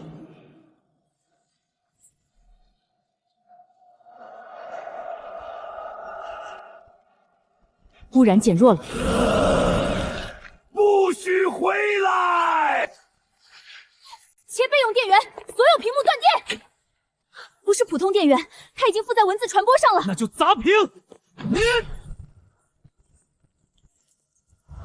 有才无用，有梦无用，抬头无用。沈兄，你看这姜，黑得像墨。既是墨，便拿剑劈开。别看屏幕，看我。可是他说的对，我没有用。你画过，这就不是没用。沈兄，剑不是只为杀人，剑是胸中不平气，是人到绝处，仍不肯低头。沈兄，这剑斩不得人，只斩那句让人自弃的话。你没有用。污染密度还在上升，再这样下去，现场所有人都会被折制。继续救人，一个都别放弃。他们会败，会痛，会无人识，你凭什么说有用？有用，不是只有功成名就才算。乖倒再站起来，无人看见也继续走，被嘲笑也不自弃，这口气在，人就还没有输。好，沈兄，斩他！天生我材，非许人必胜，乃使人不自弃。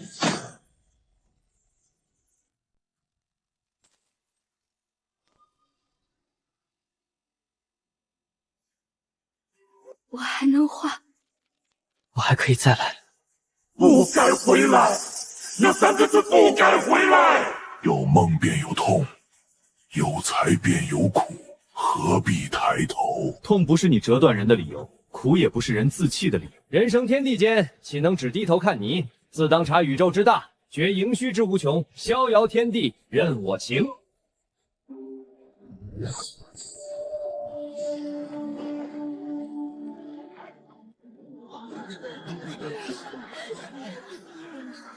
结束了，污染停止扩散了，诗意回归。天生我材必有用，诗可成剑，文气可杀魔。这个沈燕当真如此厉害吗？华夏有此人在，文脉如何能断？此子绝不可留。诗仙的残尸都没能杀掉你，那下一盏茶，便看看你怎么饮。污染被展开了，根不在现场了，这些残尸已经干净了。封存，带回镇魔司。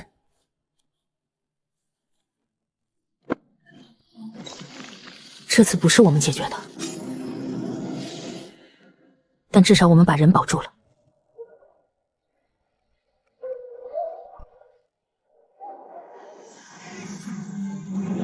山河还在，诗也还在。沈兄，替我看看后人，莫让他们总低头。他们还会读你的诗，也会记得抬头。那便好。1000年之后，仍有人敢说有用，这酒便没白饮。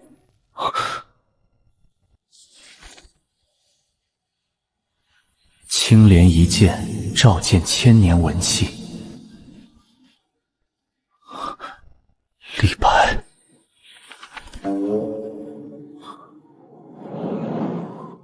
他不是只会喝酒，他是把一口气留给了后人。你可算出来了！刚才网上那个青莲剑光是不是你干的？你是不是见到李白了？真的李白？他长什么样？有没有很能喝？有没有教你剑法？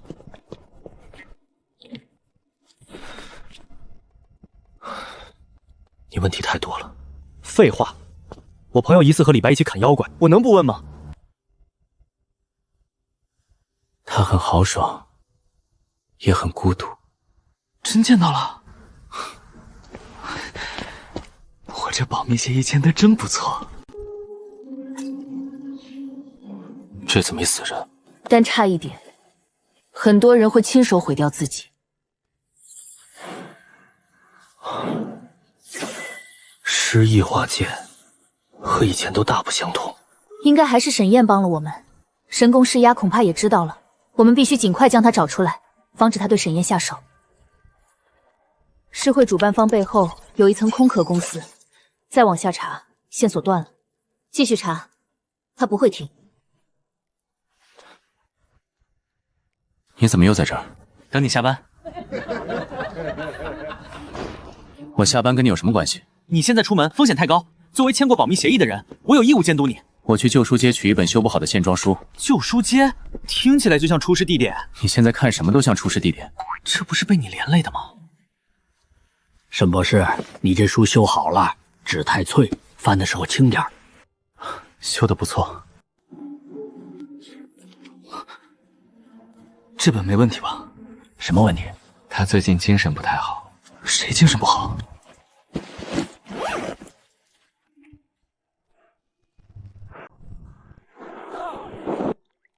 快躲雨！别乱跑！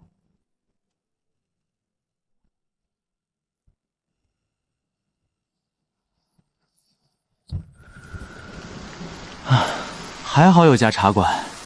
刚才这里有电吗？有吧，我刚才没注意。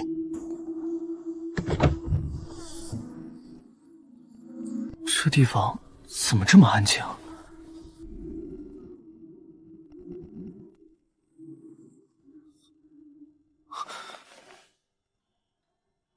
完了，这不是茶馆，这是副本。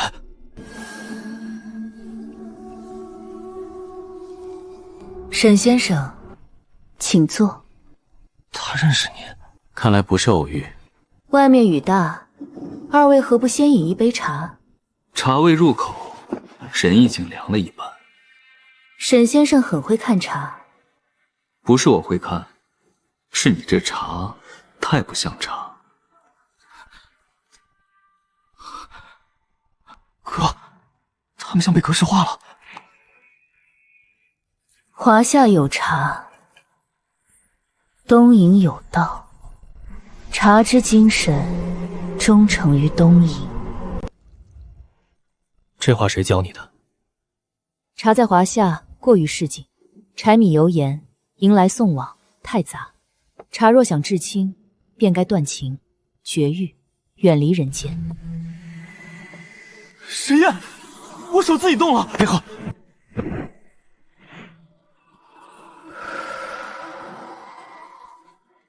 茶之极，断情绝欲。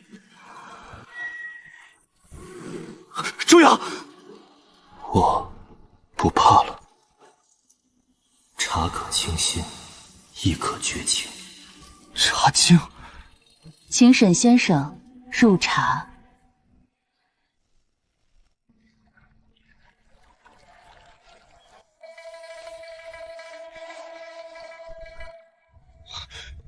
周阳，兄台，先后水开。外面有人出事，我没时间等。心急水变乱，水乱茶茶便浊。情为扰，惧为扰，喜怒皆为扰。不怕，不急，也不用挂。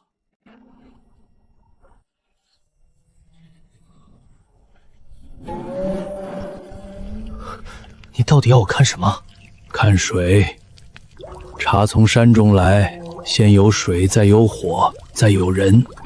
若只求清，山泉最清，何必煮茶？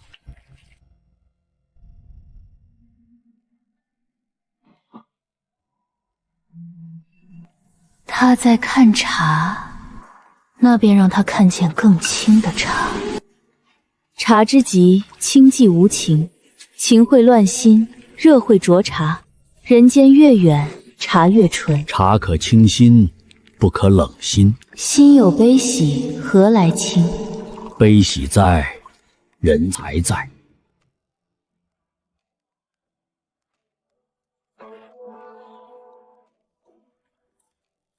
此物也是茶，算吧。茶道还在，只是加的颇多。一盏茶若还能暖人，茶便未死。我刚才要喝什么？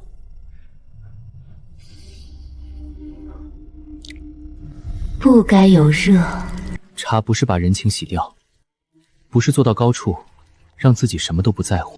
有情便有乱，有牵挂便有苦。清醒不是冷漠，平静不是无情。茶从山野来，也要回到人间去。茶凉可再温。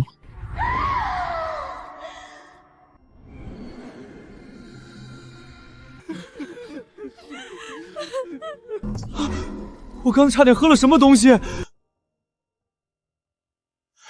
茶不该热，心不该热。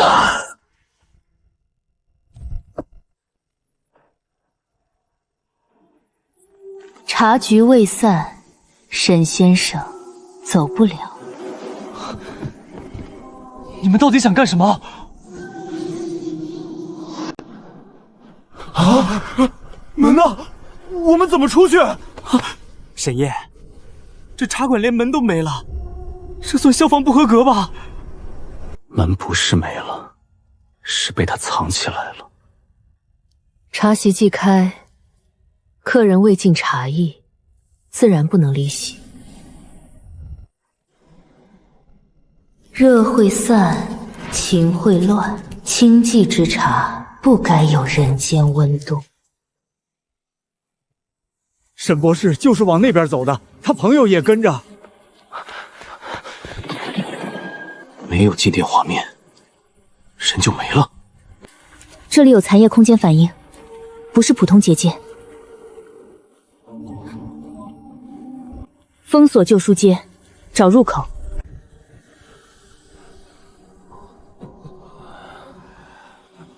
他们又不对劲了。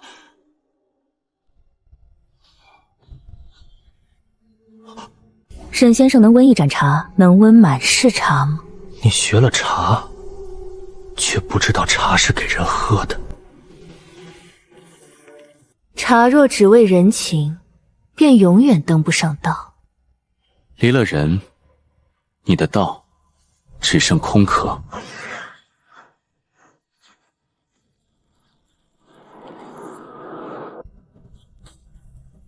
符纸失效。残液空间在移动，它不是固定在墙后，像一间被茶烟包住的屋子，在雨里飘。那我劈开。不能硬劈，里面可能有普通人。找到了，入口在余影里。准备破门。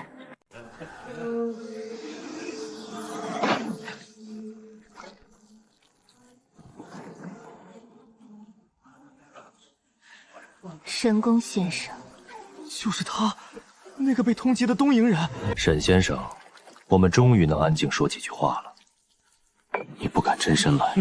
镇魔斯丁的太监真身现世，这盏茶便喝不安稳了。你这也配叫喝茶？我只是想看看华夏所谓茶道，如今还剩几分？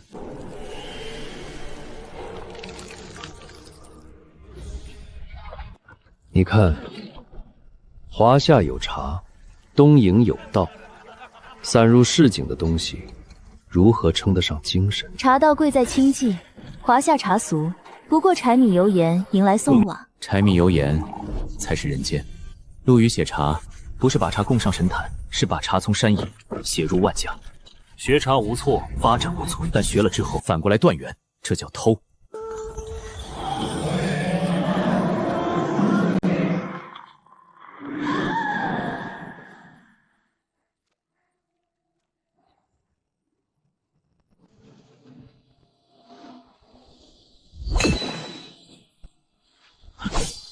开！通了，进！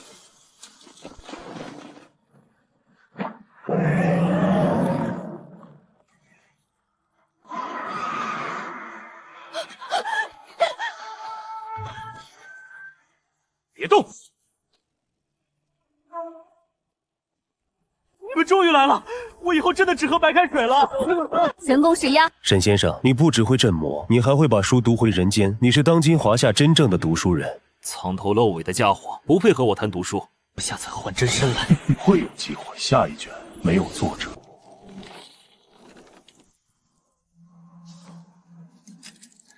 他竟然找到了你。他刚才说，下一卷没有作者。没有作者。我听见了，别说没有作者，没有茶馆，没有门，我都害怕。伪本，这不是完整文字，像很多字被拆开后拼出来的。儒、兵、法纵横的字根都有，但拼得很乱。神宫世牙说下一卷没有作者，什么意思？可能不是残卷，是伪本。伪本也能出事吗？真书读错会生邪魔，伪书传开会乱人心，人心若乱，邪魔自生。伪书的邪魔只会比真书更难对付。内容已经准备好了，10分钟后全平台同步发布。真书有魂，伪书没有，所以更容易装下人心里的欲望。真正的古人从不讲善良，只讲掌控。这本书告诉你，仁义只是工具，胜负才是本质。用仁以治人，施恩以育众。原来是这样。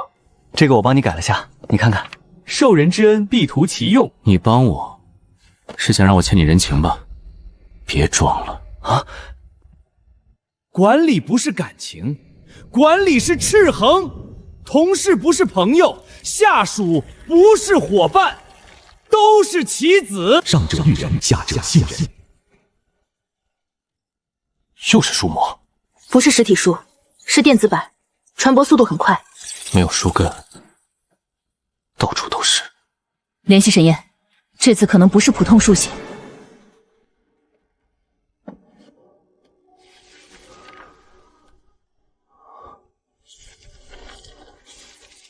这不是书，那是什么？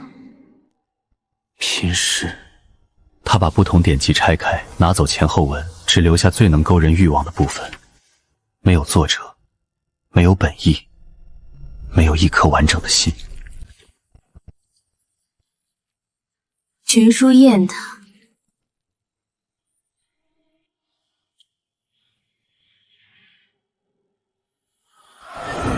用人育人，胜者治众弃信。我无法进入书中世界。你不是早就到了著书之境吗？为何进不去？因为没有作者，他没有路，只有碎片。这东西不能靠读懂，得拆穿。没有作者，就没有魂。没有魂，便人人都能往里塞自己的欲念。沈燕，这一卷你要怎么读？视频删一条，马上就有10条搬运。电子书链接已经扩散到上百个群。直接封平台不行吗？能封，但它已经变成话题了。越强行压，越有人觉得这是真东西被封杀。这玩意儿我昨晚也刷到了，评论区一堆人说看完开悟。你看了吗？我现在看见古籍2个字就手抖。你说它不能靠读懂，那怎么破？拆书。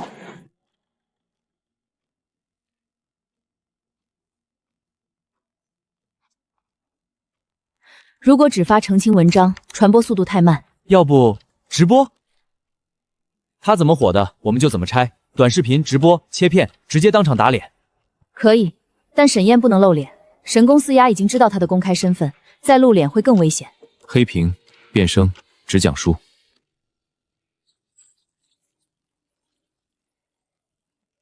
人越来越多了。第一句，用仁以治人，施恩以育众。这句不是古文，是现代人把几个词儿拼出来的假句。他借了儒家的仁字，却删掉了人的核心。人不是控制人的工具，仁者爱人。什么啊？仁者爱人谁不知道？那你说后面呢？继续拆。他把人拆出来，再接上治人，看似古意深沉，实则偷换概念。老师，他说这句是拼的，不要被带节奏。真正的古籍，现代人未必看得懂。这一句同样不是古文，他模仿古文句式，但语法、生词、思想逻辑都对不上。他伪装成古人智慧，实际上传递的是现代焦虑，把信任说成愚蠢，把利用包装成清醒。好像有点道理。这书真是伪造的？不可能，我刚花钱买课。风向有点变了。第三段，这句话的问题不只是伪造，而是他把人与人之间的一切善意都解释成利用。一个人若读完一本书，只学会怀疑所有善意，那不是开悟，是被污染了。今天，对不起。相关话题被带偏了，很多人开始质疑太玄兵策来源。他没有作者，没有上下文，没有时代，没有一颗完整的心。你不是在读书，你是在拆书。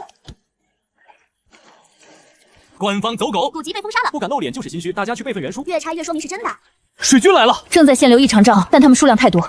有人说我不露脸，所以不可信。没关系，我不需要你们信我，你们只需要看原文。他说这句出自孙子，但孙子原文没有这句。他说这句出自论语，但论语原文意思正好相反。他说这是失传密意，但他连基本出处都编不圆。老师，你说这句出自孙子，原文在哪儿？他说论语意思被你反着用了。你们不要断章取义。到底谁在断章取义？真正的古籍有来处，有上下文，有作者留下的心，而这本东西偷字、偷句、偷名，再把人的欲望塞进去，它不是古籍，是伪本。传播链断了，伪本热度正在反噬。你能镇魔，能论道，还能破伪，那就看看你能不能破掉后人对古人的傲慢。按您的安排，今晚先放出舆论视频，明早投放残碑斩。诗能成剑，茶能回人间，伪本能被拆穿，那这一次就让他们自己怀疑，华夏古人到底有没有求真之心。很多人锤古代科技，但真正翻开古籍，里面全是怪谈迷信、牵强附会。所谓梦溪笔谈，真的是科学著作吗？还是后人强行包装？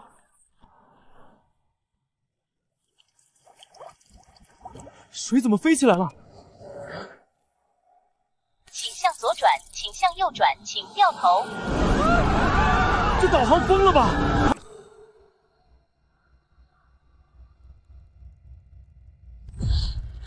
老师，指针坏了。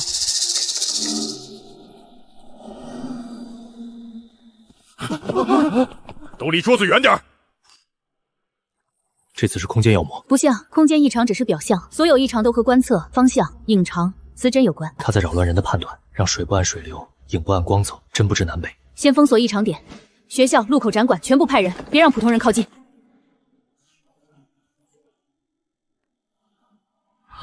不对，这张拓片被动过，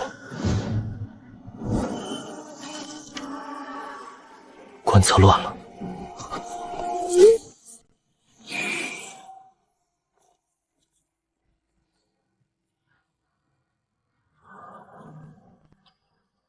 这到底是什么？燃油泄漏。燃油泄漏能让车飞？你想听真的？异常还在扩大。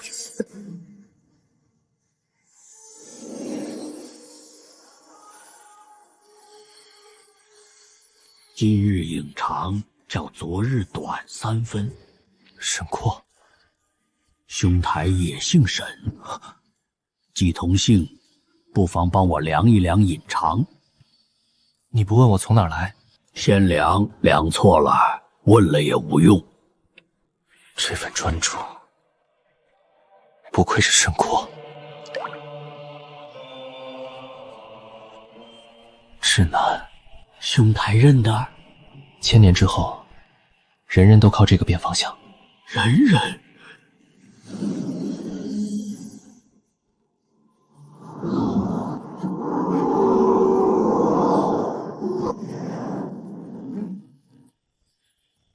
原来观天真可至天外，那这一笔更不可乱记。求真，那就让他们看见，所有记录都可以错。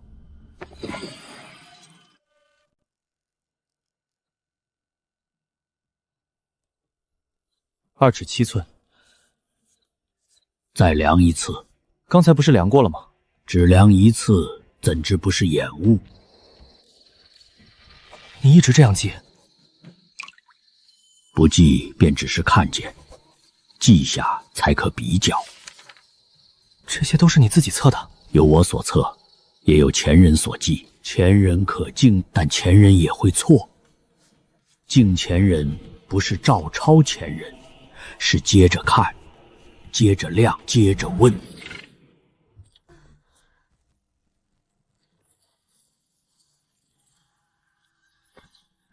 不是单一异常，它在同时干扰观测结果。它不是让东西乱，是让人分不清什么才是准的。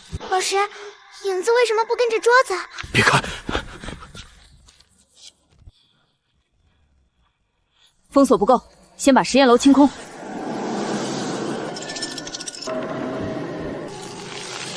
测什么，记什么？古人不过观易记怪，哪来求真？这就是污染源。后人只需一句“古人迷信”，你们1000年记录便皆成笑话。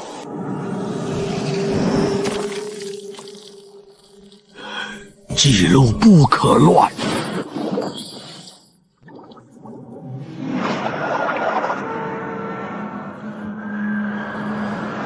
我手机坏了。所有人退到第2警戒线，别看水面倒影。能要多久？不知道，先压住。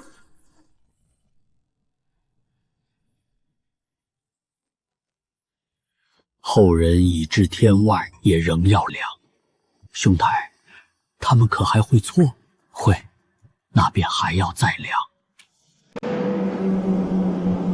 看见了吗？观测会错，记录会错，解释会错，既会错，便不可信。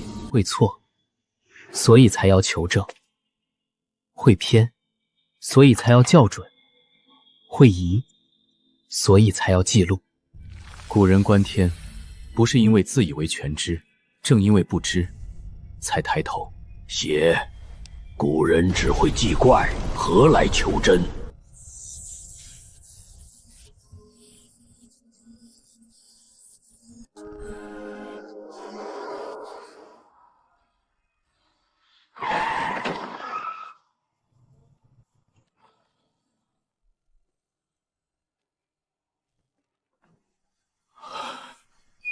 异常消退了，万象被压回去了。既然后人已至天外，便莫忘最初仰头看星的人。会记得。那便好，这一夜所见也该记下。你连这个也记？见义不记，岂不可惜？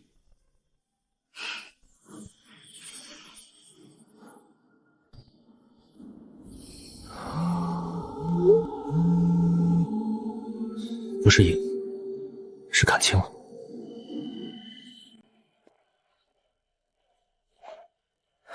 沈燕，网上有人冒充你发注释。冒充我？清北博士沈燕亲著古籍，东方经典真正定本流出。清廉一见，诗可为刃。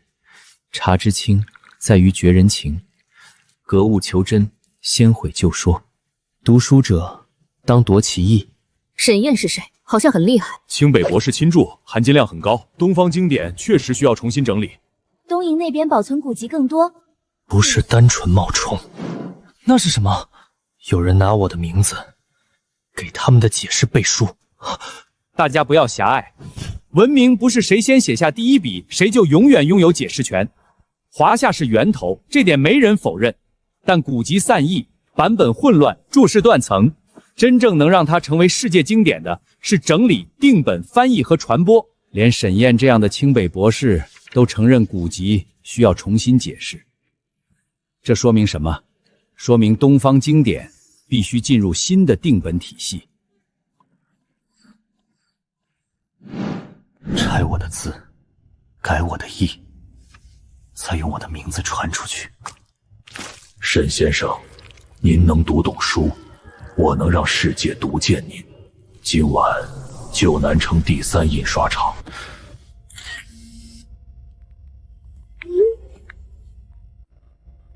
詹姆斯吗？神公司要约我去旧南城第3印刷厂见面。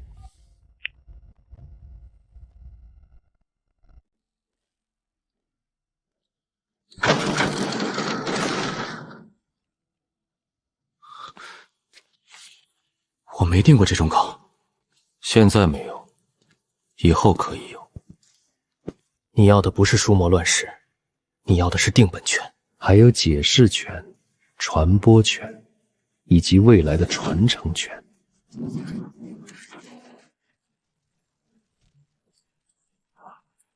我从未说过这些书源于东瀛，那太蠢。李白是华夏人，陆羽是华夏人，沈括是华夏人，你也是华夏人。可源头不等于定本，创造不等于永远拥有解释权。你们写下了这些书，但有多少残卷流失海外？有多少版本散佚？有多少人只会把它们当成景区招牌、短视频素材、流量生意？沈烨，你是例外，所以我才来找你。你来读，我来整理；你来注，我来定本。你证明华夏古籍还有活的解释，我让这种解释传遍世界。到那时，世人会记得这些书源自华夏，但真正让他们重新成为世界经典的是玄文社。你想让我替你背书？你可以这么理解。你承认源头在华夏，却要夺走定本解释和传播，让华夏只剩过去，让你们拿走未来。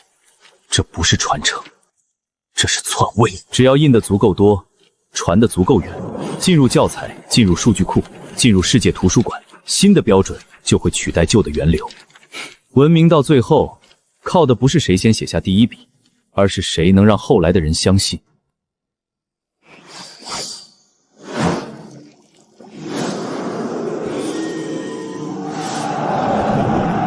书可以传天下，但不能断其源。书有千解，不可断章；文明百脉，不容夺根。读书者，先正其心；传承者，须认其源。所有尾注都连着厂房里的印刷机，阵眼在内部。门后15步，左侧主机。破门！断印刷机！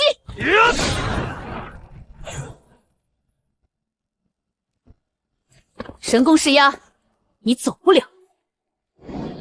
不对，这不是玄文社的术士。沈燕先生，初次见面。克莱恩，巴别文库亚洲区顾问。后退。神宫寺先生失败了，但他证明了一件事：华夏仍有活的解书人。你们是一伙的，合作。神宫寺先生想让东瀛成为东方典籍新的解释中心，而我们只负责建立世界标准。谁命名，谁分类，谁翻译，谁出版，谁进入教材和数据库，谁就决定世界如何理解它。你们要的不是传承，传承是情感词，我们要的是标准。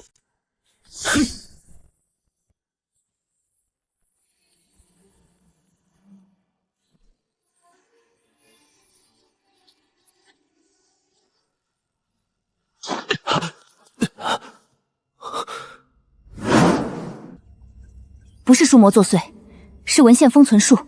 沈先生，文明从不由源流定义，靠成型的秩序与系统立足。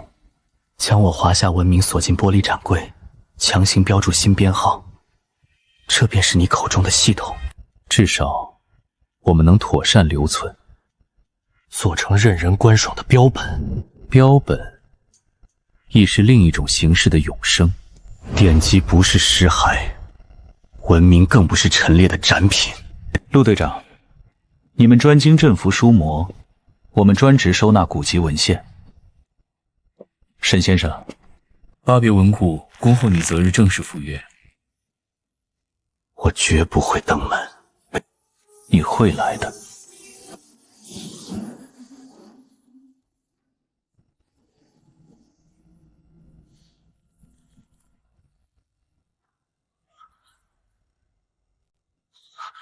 还有许多华夏的珍本藏书，不在你们的馆藏之内，早已归入我们手中。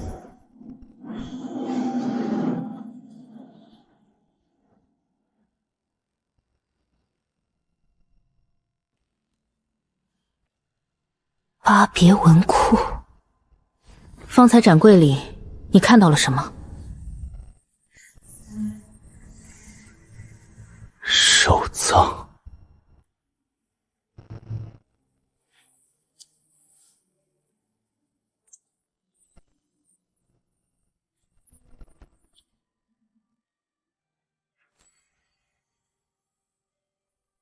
书在柜中，若无人读，亦如往。